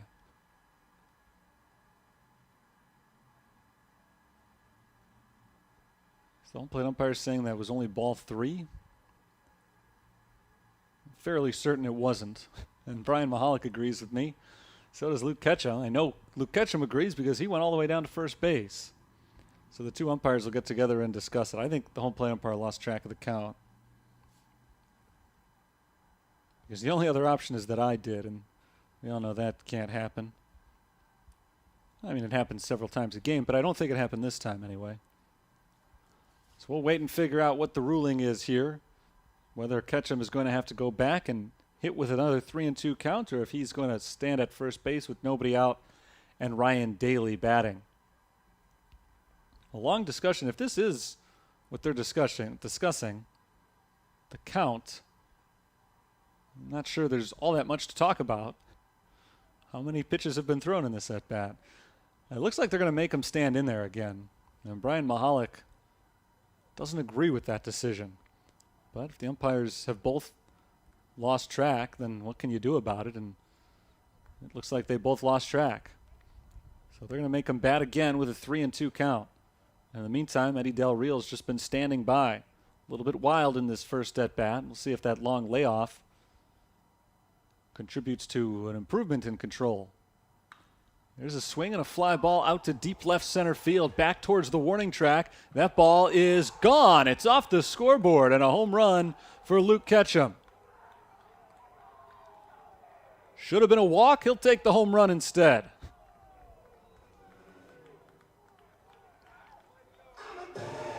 And the Saints have cut it to 7 on Ketchum's first home run and his first RBI this year. Scratch that. His first home run and second RBI this year. Our score is 10-3.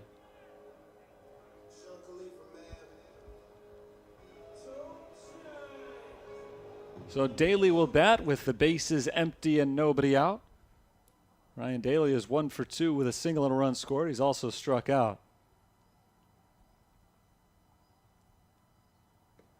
Ball one high on Daly. Boy, how often do you see that? The guy sees 4 balls, they make him bat again anyway, and he hits a home run. Seems like it's automatic, right? Actually, you don't see that very often at all, even the first part. Ball outside, 2-0. That'll fire up the Saints a little bit. It has fired up the Saints a little bit. They're pumped up coming out of the dugout to congratulate him. Still a lot of time left in this game. Strike call, 2-1. And the V-Hawks, who got a really good performance in Game 1 from Kyle Gilbertson. They got a really good performance in Game 2 of yesterday's doubleheader from Ben Strassman. Have struggled to pitch here in Game 2 of this doubleheader. They've used 3 different guys. All of them have had their problems. Eddie Del Real has only faced 1 batter, but it was a home run. So let's not count out a comeback, even if it is 8 runs in 3 innings, which is a tall order. Daly takes a strike. It's 2-2. They still have something to play for down the stretch of this game. 2-2 pitch. Just misses the outside corner. Ball 3. So Del Real has come on and has gone full to each of the first 2 hitters.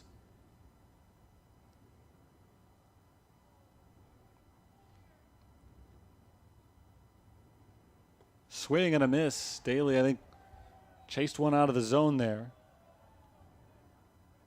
And that's out number 1. Ryan Daly perhaps trying to do too much on a 3-2 pitch. And Sean Harper will be the batter. So Del Real settles in with the strikeout. That's a big first out for the freshman, who winds up for the first pitch to Harper and misses outside. Like his predecessors, he's been a little wild early on. I mentioned that the first 2 pitchers struggled, and that Del Real has come on, and he's struggled a little bit too without having faced too many batters. He misses high on Harper, 2-0.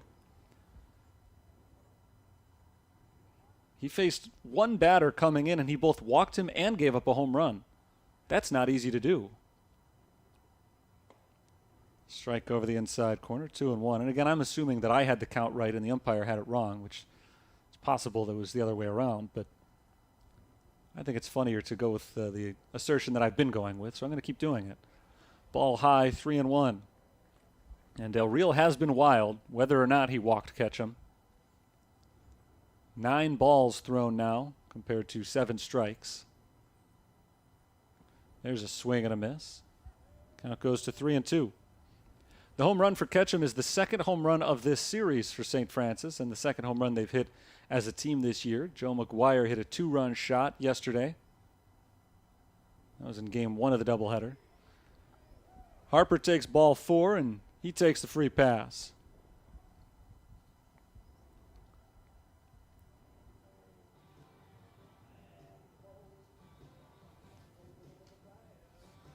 So a 1-out base runner for the Fighting Saints here in the bottom of the 5th. They trail by 7. And the batter will be Dolan Nicholson. Nicholson has not made contact yet. He's 0 for 1 with a strikeout, a walk, and a run scored. Ball outside, 1-0.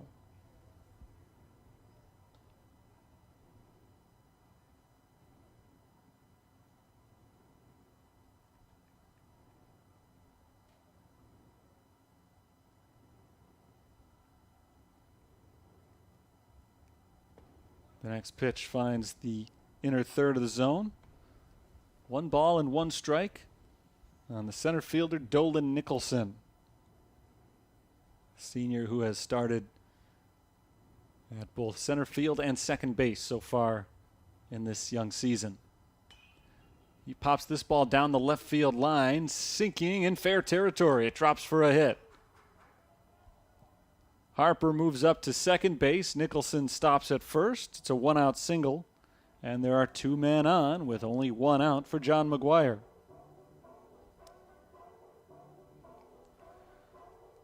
Little blooper down the left field line. Colin Huckey came racing in for it and came up just a little bit short as the ball dropped inside the line by a couple of feet. St. Francis is threatening. John McGuire is the batter. Ball 1 high. McGuire popped out to the catcher his last time up. He's also walked. He's 0 for 1 in the game.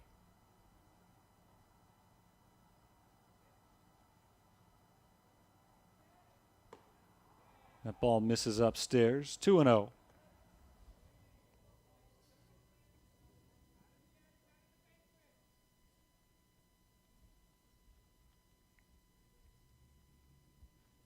Del Real continues to struggle to throw strikes in this 5th inning. And there he goes again outside, ball 3. He's walked 1 officially, but 14 balls thrown and only 10 strikes among his 24 pitches in what has become a lengthy bottom half of the 5th. There's a called strike over the inside corner, 3-1. We're 2 hours into this game, only in the 5th inning. Very slow-moving contest with a lot of walks, a lot of long innings. Speaking of walks, there's ball 4 to John McGuire. Speaking of long innings, Liam Higgins is going to come up as the 6th batter of the frame.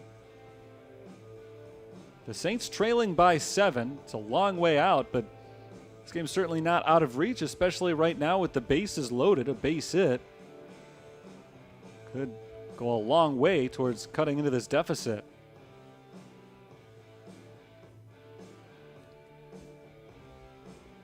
Meeting on the mound before the at-bat for Higgins, who's 0 for 1 with an RBI fielder's choice. Hit by a pitch his last time up. Del Real has only recorded 1 out.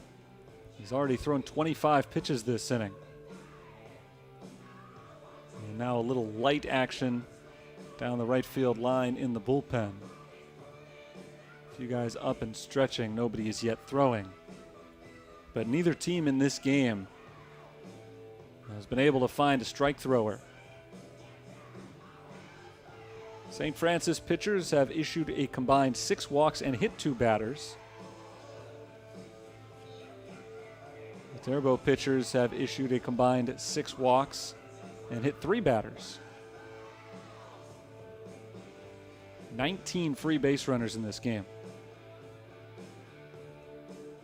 Saints only have the 5 hits, 2 of them in this 5th inning. But they've had base runners galore. We've not had a 1-2-3 inning for either side. We're finally ready to continue here. Higgins digs in with the bases full of Saints, only 1 out. Del Real's first pitch to Higgins. Hits the upper portion of the strike zone. Strike one called.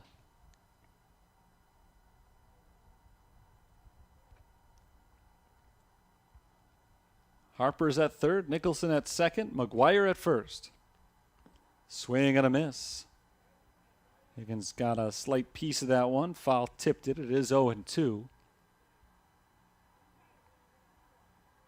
Harper walked. Nicholson blooped a single to the left, right down the line. McGuire walked. But now it's 0-2 on Liam Higgins. Travis Schoonover on deck. And Higgins takes a ball in the dirt. Good block by Diekman. This is the second time today that the Saints have loaded the bases with only one out. They did it in the fourth inning as well. Seems like a long time ago. It was only last inning. Higgins strikes out swinging. 2 down. A huge strikeout for Eddie Del Real. In that fourth inning bases loaded situation, Nathan Johnson got Foster Heist to ground into a 6-4-3 double play and end the threat. And Eddie Del Real didn't get the double play, but he got a strikeout, the next best thing. He's 1 out away from walking out of this unscathed as well. Schoonover takes ball 1. Not the entire inning. He has given up 1 run in the inning, but just walking out of this bases loaded situation unscathed, I mean. Schoonover's reached base twice in this game. He takes a strike. It's 1-1. He's got an RBI single and a walk.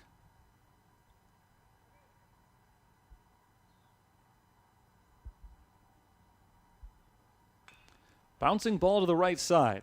Playable for the second baseman, Helgeson. He throws to first in time, and the inning is over.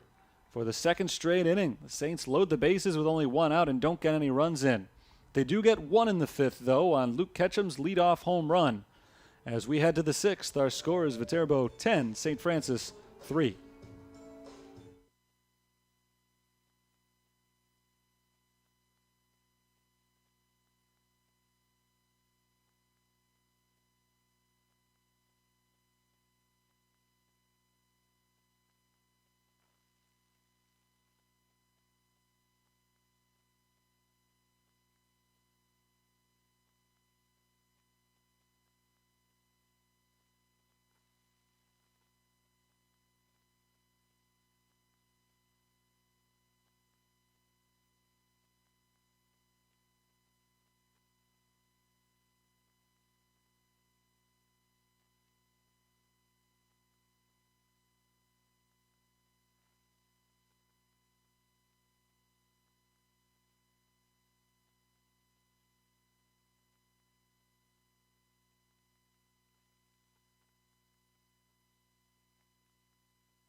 Ten to 3 is our score after 5 innings of play.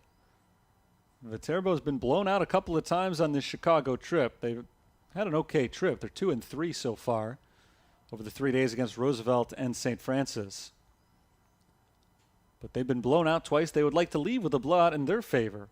They've got one going right now. 2 more innings to shut down the Saints offense before they can claim it.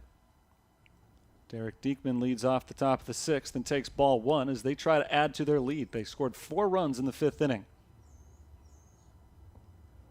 Diekman takes a ball low from Sam Pileggi, 2-0. Pileggi on to start the 6th inning. First inning that he's begun on the mound. He threw 3 pitches in the 5th. Came in with a runner at second and 2 outs and got Helgeson to ground out to second base. In the dirt, it's 3-0.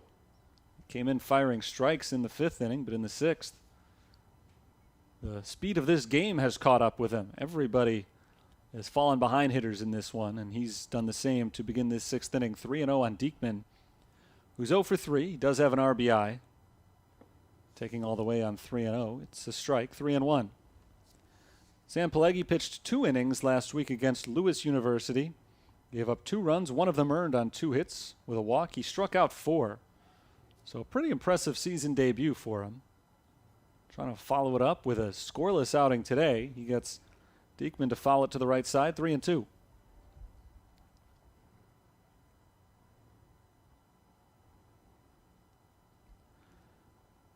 Viterbo has scored in 4 out of 5 innings today. They've scored more than 1 in 3 out of those 5 innings. There's a weak ground ball towards third base. It's foul. And the count stays full. A lot of good battles between pitchers and hitters in this game. Full counts galore on both sides. And more often than not, the result has gone the hitter's way. Even on St. Francis' side, the Saints only have the 3 runs, but they've had a lot of base runners. Strike 3 called. Diekman watches it go by right over the middle. Left frozen after getting ahead in the count 3-0. He strikes out looking. 1 out in the 6th. Nice bounce back from Sam Pelleggi. He'll face Escobar Winter with 1 out, nobody on. Darian Escobar Winter is 1 for 3 with a double and a run scored. He takes strike 1.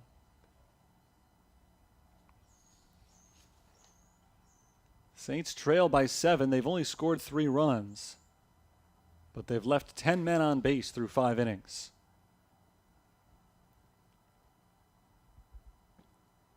Strike called, 0-2. Viterbo's left 7 men on base through 5 innings, which is a pretty big number on their part too, but when you've scored 10, you don't worry about leaving 7. When you've stranded more than 3 times as many base runners as you have runs scored, that's when you get disappointed in your offensive performance. The ball in the dirt makes it 1-2 on Darian Escobar Winter.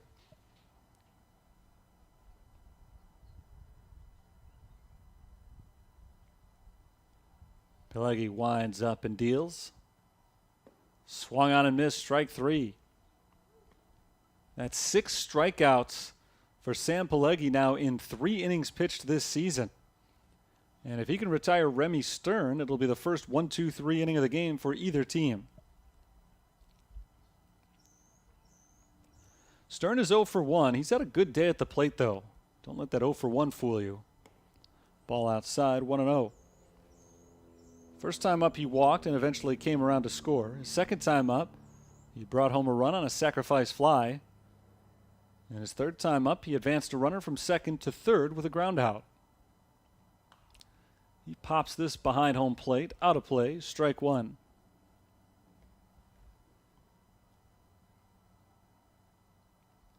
Two outs, nobody on. Pelleggi has struck out each of the first 2 batters this inning.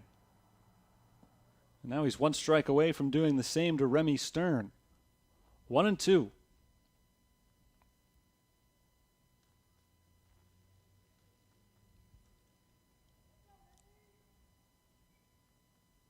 The right-hander winds up and delivers.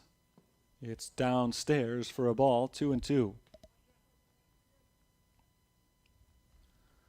Sam Pelleggi, a freshman from Plainfield Central High School, looking to retire his 4th consecutive batter. Stern flies it in the air, shallow left. Long run in for Sean Harper. Going back is the shortstop Carraro, and he makes the grab over his shoulder back towards the foul line. A nice running grab by the shortstop Carraro, and the inning is over. It is indeed the first 1-2-3 inning of the game. Pelleggi very impressive through an inning and a third. We'll head to the bottom of the 6th. St. Francis trails 10-3.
In the bottom of the 6th inning, Eddie Del Real comes out for his 2nd inning of work.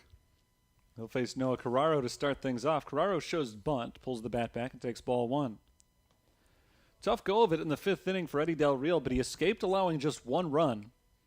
Gave up 2 hits, 2 walks, but pitched out of a bases-loaded jam with a strikeout and a groundout.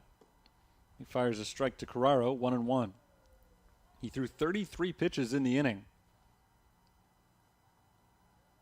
but comes back out to start another one and has an even 1-1 count on Carraro, who's been on base twice in this game. A single, a hit by pitch. He's also struck out.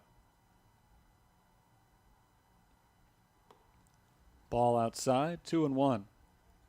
Del Real is the 3rd pitcher today for Viterbo. Damon Lukashevsky started. He allowed 2 runs in 3 innings. Then it was Nathan Johnson. Liner to first base and caught by Cole Benson, 1 away. Hard hit ball by Carraro, but right to Benson, who didn't have to move his feet.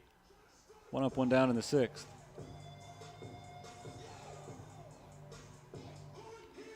Since Lukashevsky only went 3 innings, I guess it's between Johnson and Del Real right now for who the winning pitcher would be. Johnson allowed 3 base runners in his inning, but didn't give up a run. That's Foster. Heiss takes a strike. It's 0-1. Heiss is 0 for 2 with a walk. He grounded into a bases-loaded inning-ending double play in the 4th.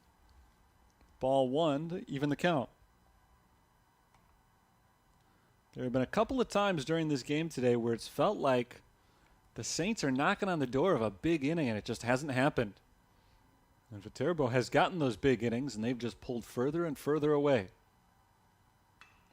There's a deep drive out to right field. It's playable in front of the track. Zach Earl backs up and makes the catch.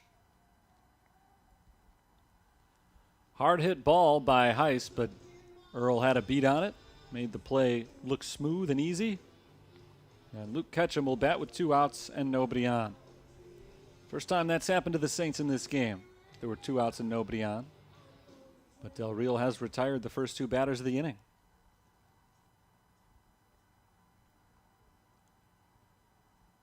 Luke Ketchum takes ball 1 outside. Ketchum was the first man that Del Real faced last inning. And on at bat, it looked like he had walked, but then was called back to the batter's box. Apparently it was only 3 balls. And the next pitch was hit off the scoreboard in left field for a home run. Count is 2-0.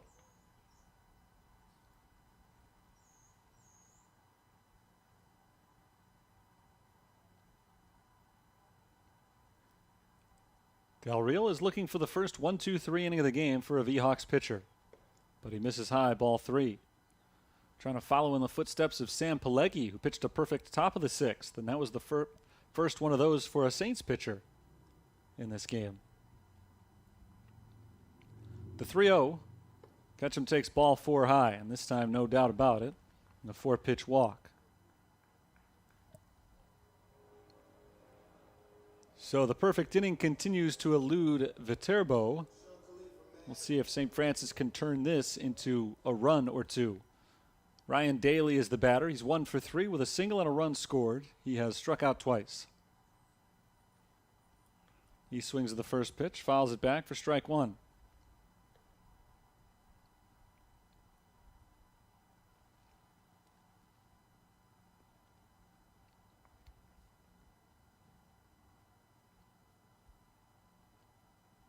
The big right-hander Del Real sets and fires up and in. 1-1 on Daly.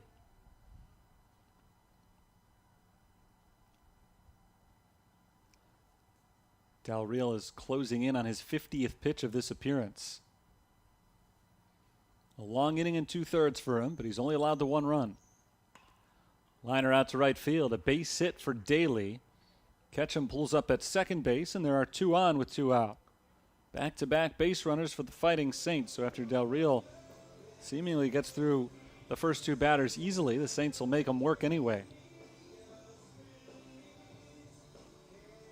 The batter is Sean Harper, and Harper is up for the 4th time in the game. 0 for 2 with a walk.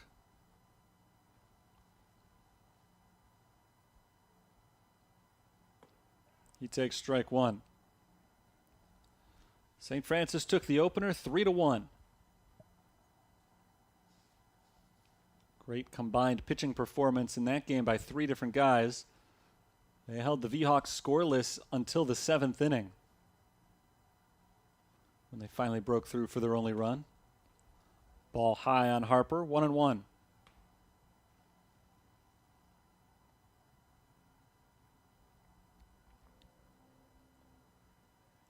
First game was the pitcher's duel. The second game has not been.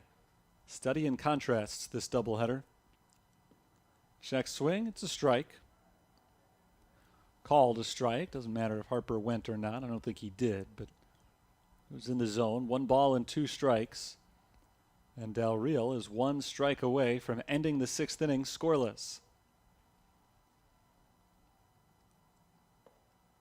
Ball 2 high. Saints have stranded 10 runners on base in 5 innings. They don't want to add another 2 to that. Harper's trying to get these guys in.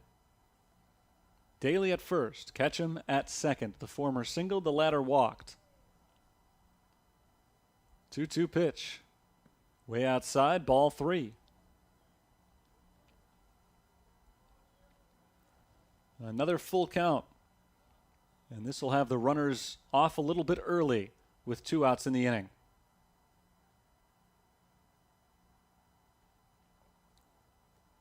With 2 outs, Del Real's 3-2 pitch. Ground ball right to the first baseman. Cole Benson grabs it, steps on the bag, and ends the inning. 3 unassisted, and the Saints don't score in the 6th. Despite a walk and a hit, they leave 2 men on. We'll head to the 7th with 1 inning still to play. It's Viterbo 10, St. Francis 3.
Zach Earl leads off the top of the 7th for the V-Hawks, leading 10-3 over St. Francis through 6 innings.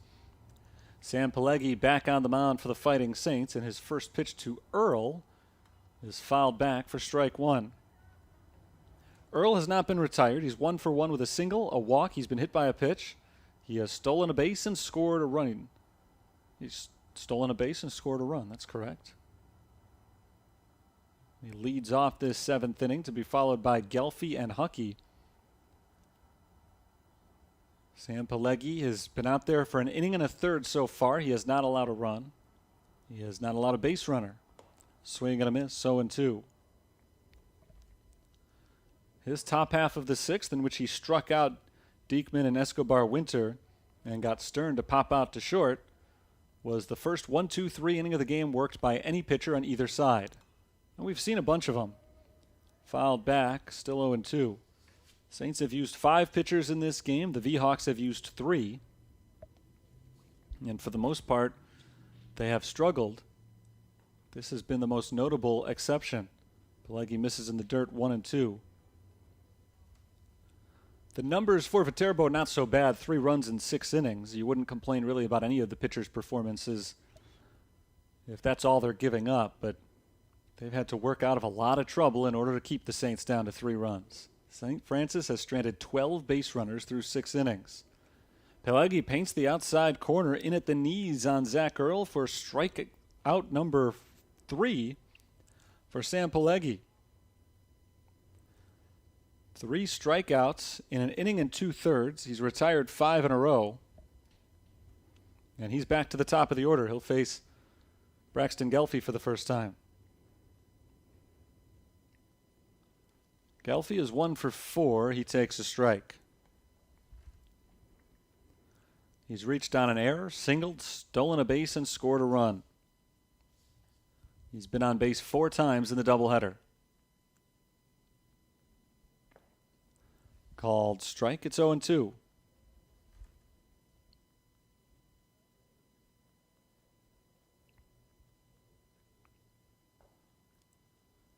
Pelegi's done a great job of getting ahead of just about everybody. He's ahead of Gelfie, 0-2. He misses outside, 1-2. 1 out, nobody on. Pelegi has 3 strikeouts, 2 of them looking, 1 swinging.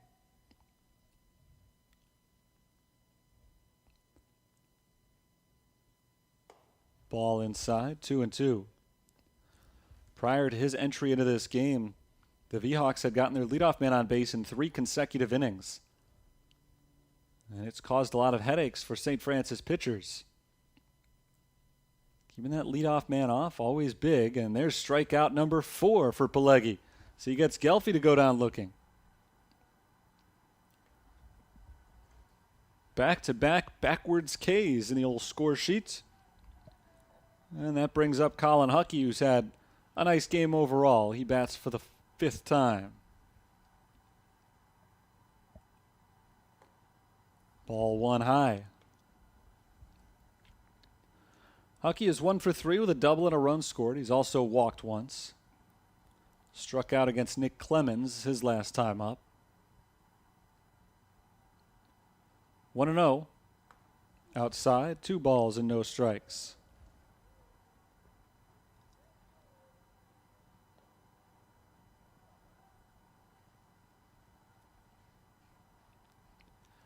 Pelegi trying to finish off his 2nd straight 1-2-3 inning. He finds the zone on that pitch to Huckey. It's 2-1. In the bottom of the 7th, Saints will have the bottom of their order, Nicholson, McGuire, and Higgins, trying to overcome at least a 7-run deficit. Fought off to the left foul. It's 2-2. And the Saints are 1 strike away from getting out of the top half of the 7th inning.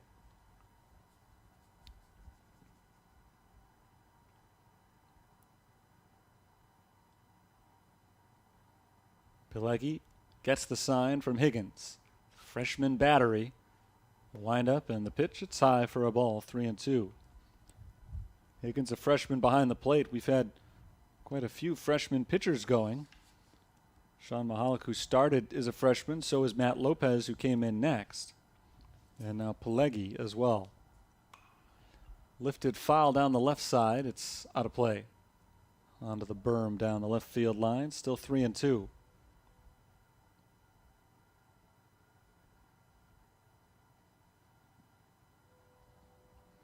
Getting cooler here in Joliet as the sun goes down. Got another 15 minutes or so of sunlight. Payoff pitch. Outside, he walked him. So Pelegi has joined the club. Every pitcher who has appeared in today's game on either side has walked at least 1 batter. And that's 8 different pitchers who have appeared today. So that's a lot of walks. Ball 1 low and in on Kevin Brandt. Brandt has walked, he's been hit by a pitch, and he has singled. He's also struck out, but I think he'll take the day. He's having 3 runs scored. He swings at this one and lifts it high in the air to shallow center field. Shortstop Carraro backs up, makes the grab, and ends the inning. No runs, no hits, no errors, 1 left. We go to the bottom of the 7th. Saints have 1 final chance. They trail 10-3.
Bottom of the 7th inning, last chance for St. Francis. They trail by 7. Dolan Nicholson, John McGuire, and Liam Higgins are due to hit against a new pitcher for Viterbo. It's the big right-handed senior Peter Rossman. Rossman pitches out of the stretch, and his first pitch to Nicholson is flipped in the air, foul territory, left side. Looks like it's going to stay in play, but nobody is able to make the catch.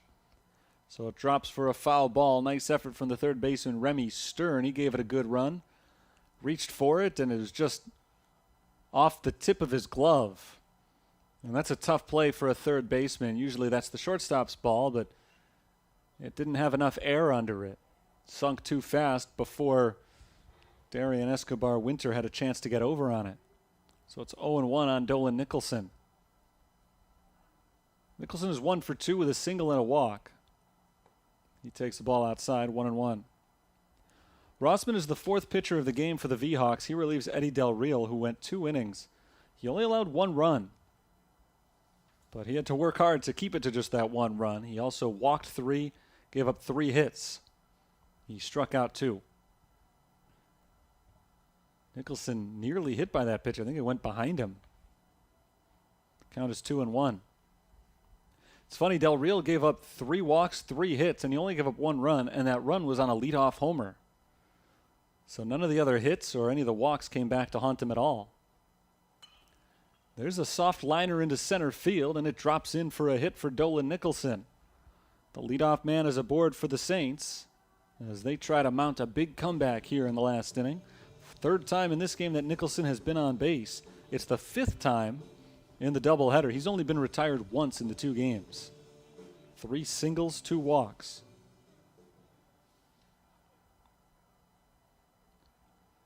Here's John McGuire. McGuire's 0 for 1 with a pop-out. He has walked twice, and he takes ball 1 high.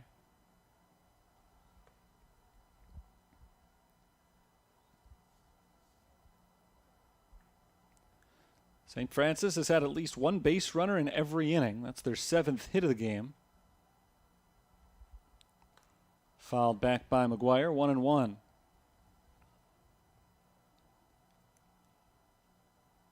Of their 7 hits, 6 are singles. And Luke Ketchum hit a solo homer in the 5th.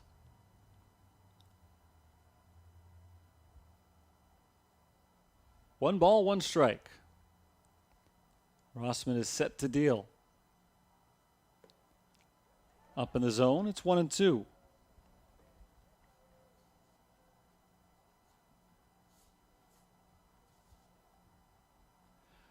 Good speed over at first base, but in a 7-run game, the Saints only care about getting as many base runners as possible right now. The 1-2 offering. Outside for a ball, 2-2. St. Francis needs at least 7 runs in this inning, which seems like a tall order, and it is. But don't forget, they scored 13 runs in 1 inning yesterday. So it's doable.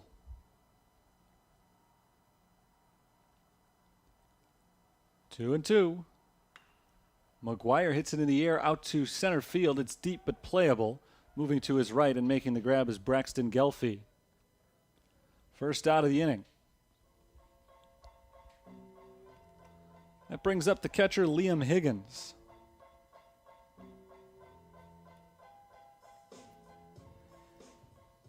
Higgins is 0 for 2 today. He's been hit by a pitch. He's also brought home a run on a ground out.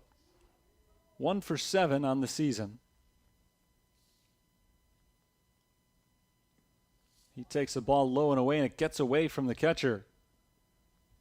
All the way to the backstop. Nicholson advances to second base. I would think passed ball there. I'm not sure what the official ruling is, but I think probably more passed ball than wild pitch.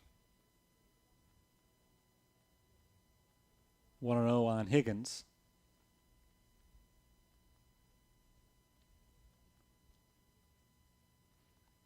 Rossman's next pitch paints the outside corner. It's 1-1. Back to the top of the order after this.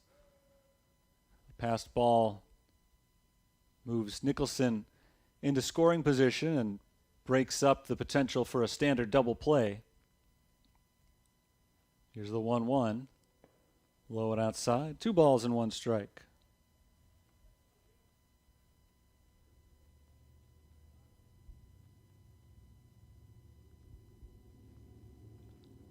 Rossman stares in at Diekman. Asks him to go through the signs again. And the two of them are not on the same page, so Higgins steps out of the box and they'll run through these signs again. 1 out, 1 on. Bottom of the last inning. It's 2-1 on Higgins. He takes a ball up and in, 3-1. The Saints are trying to stockpile base runners. It's something they've done all day. And they've got a hitter's count now on their freshman catcher, Liam Higgins. Line shot into right field. That's a hit. Dolan Nicholson pulls up at third base, so he moves 90 feet, as does Higgins. They're at the corners with only 1 out for Travis Schoonover.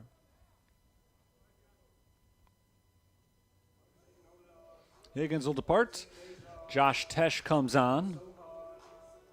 There's your courtesy runner at first base. The Saints had a base runner in the first inning when Noah Carraro was hit by a pitch. Since then, they've had at least 2 base runners in every inning. But they've been held to just 3 runs. Travis Schoonover is 1 for 3 with a walk. He swings and misses, strike 1. They've left an average of 2 men on base per inning, 12 in 6 innings. They've got 2 on base right now, trying not to leave them. Schoonover takes a ball outside. It's 1 ball and 1 strike. It's the finale today of a 4-game series between these two teams. They played 2 yesterday afternoon and 2 here today this afternoon, all 4 games at DuPage Medical Group Field. Just off the outside corner, ball 2. And Schoonover is ahead in the count.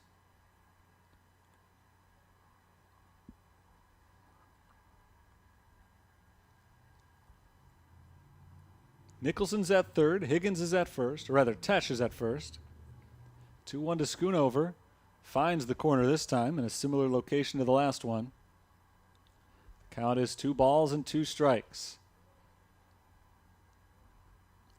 Rossman, like all of his predecessors, getting locked up in some lengthy battles with St. Francis hitters. Not putting anybody away easily, but he is 1 strike away from retiring Travis Schoonover. Schoonover bounces it up the middle, ranging to his right. Helgeson gloves it, flips to second for 1. The relay throw is wild and off the front of the dugout. No extra advancement, but the game continues on. As Nicholson crosses the plate, it'll go as an RBI for Schoonover on a 4-6 fielder's choice. Higgins is out. 2 down. And Noah Carraro is the final hope.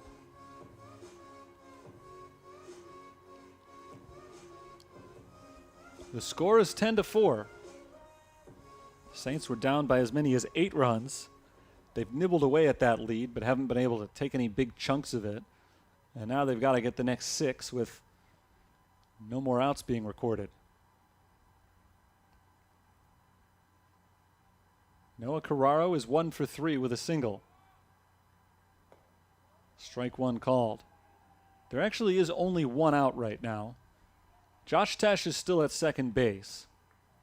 So I missed the ruling initially, but the ruling was that they did not get the lead runner on that play. Similar to something that we saw yesterday. It's the second time in this series that Viterbo has done that. There's a fly ball down the right field line, hooking foul. Count is 0-2. They tried to get the lead runner at second base, and the flip from Helgeson pulled Escobar Winter off the bag, so Tesh was safe at second. The throw to first was wild, so Schoonover was safe at first. It is a fielder's choice, but no outs recorded. There's a pop-up into right center field. Zach Earl moves over, makes the catch. Tesh tags from second, but does not try to advance. And now there are 2 outs, and now for real, Saints are down to their final out.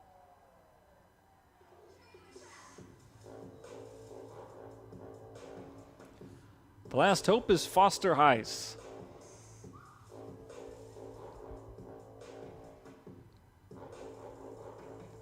Foster Heiss is 0 for 3 today. He's grounded out twice and flown out. He's also walked. 1 run is in this inning for St. Francis, but they've got 2 more on base right now that they'd like to bring home. Rossman's first pitch of the at-bat is taken inside for ball 1.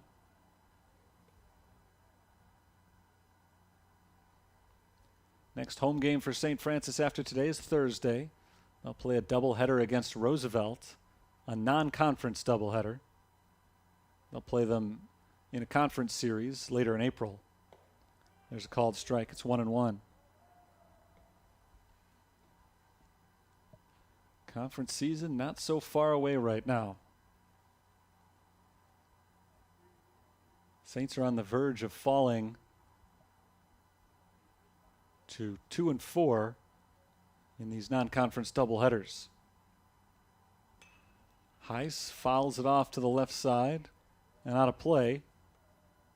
It's 1-2.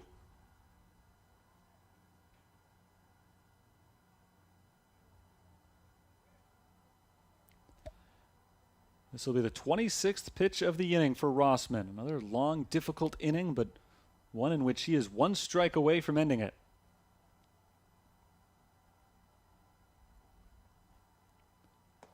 He misses the outside corner. Count evens up, 2-2. It's been a long game for Viterbo's pitchers, but they've only allowed the 4 runs, and they are 1 out away from winning the contest. 1 strike away, in fact, from winning the contest. They have pitched out of trouble beautifully all night. 2-2. Fisted to the right side of the infield, gloved on 1 hop by Helgeson. He tosses over to first for out number 3, and there's your ball game. Viterbo takes game 2 of today's doubleheader by a final score of 10-4. And for the second consecutive day, St. Francis and Viterbo split a twin bill. Yesterday, the Saints took the opener 18-3, fell in game 2 6-1. Today, it was a 3-1 pitcher's duel in game 1. And then game 2 belonged to the V-Hawks from the very start. They scored in each of the first couple of innings. And in fact, they scored in 4 of the first 5 innings on their way to a 10-4 victory. Let's go back over some of the scoring in this one. It all started, as I said, early in the top of the first. The V-Hawks got 2 runs on the board as Colin Huckey doubled. Kevin Brandt was hit by a pitch. And then an RBI ground out from Helgeson brought home 1 run. An error on a pickoff throw brought home the second. It was 2-0. They made it 3-0 in the second inning. Remy Stern walked, Zach Earl singled, and a passed ball brought Stern eventually home from third base and made it a 3-0 score. The Saints tightened things up in the bottom half of the second. Ryan Daly singled, Dolan Nicholson walked, and they got RBIs from Liam Higgins on a fielder's choice and Travis Schoonover on a single. And it looked like the Saints were on their way. It was a 3-2 game, and St. Francis had no problem getting base runners all throughout this one, but they just couldn't get them in after that 2-run inning. Viterbo kept piling on. 3 more runs in the third. A costly error brought home 2 of them, and then a Remy Stern sacrifice fly made it 6-2. And then in the 5th, they pulled away. They got a double from Darian Escobar Winter. He would score on a wild pitch. And then with the bases empty and 1 out, a new rally started. Zach Earl walked. Braxton Gelfie singled. Kevin Brandt walked, and the bases were loaded for Cole Benson, who slammed a 3-run double that brought home Brandt, Gelfie, and Earl and essentially put this game away. That made it 10-2. Saints did add a couple of late runs. A solo homer from Luke Ketchum in the 5th, and then an RBI ground out from Travis Schoonover in the 7th, and that makes our final score 10-4. Our winning pitcher in today's game, I would assume, is the second man who threw, Nathan Johnson, who pitched a scoreless 4th inning. The losing pitcher is Sean Mahalik for the Saints, 2 innings pitched, 3 runs allowed, 1 of them earned on 3 hits, 1 walk, 1 strikeout. The most impressive moundsman for the Saints today was Sam Pelleggi. Pelleggi went the final 2 1/3 innings hitless, 1 walk. He struck out 4 batters, and he was the only one who came in out of the Saints bullpen today. The only one out of their 5 pitchers they used in this game who did not allow a run. So he is, I guess, the pitching MVP of the game for St. Francis, but unfortunately a game in which they will not probably brag about their pitching for a while going forward, as they do end up falling 10-4. So the doubleheader split for the second straight day makes the V-Hawks 3-7, and it makes the Saints 2-4 as they played 3 doubleheaders now. They'll have a couple of more coming up this week. They're on the road on Tuesday, back home on Thursday. We'll have that broadcast for you starting at 1 o'clock against Roosevelt. As always, get the whole schedule on GoFightingSaints.com and get all of your Fighting Saints updates from all sports through GoFightingSaints.com as well. That'll do it for today. The Saints split a doubleheader. They take the opener 3-1 and fall in Game 2 10-4. Until next time, this is Terry Bonadonna signing off for the University of St. Francis. Have a good Sunday night.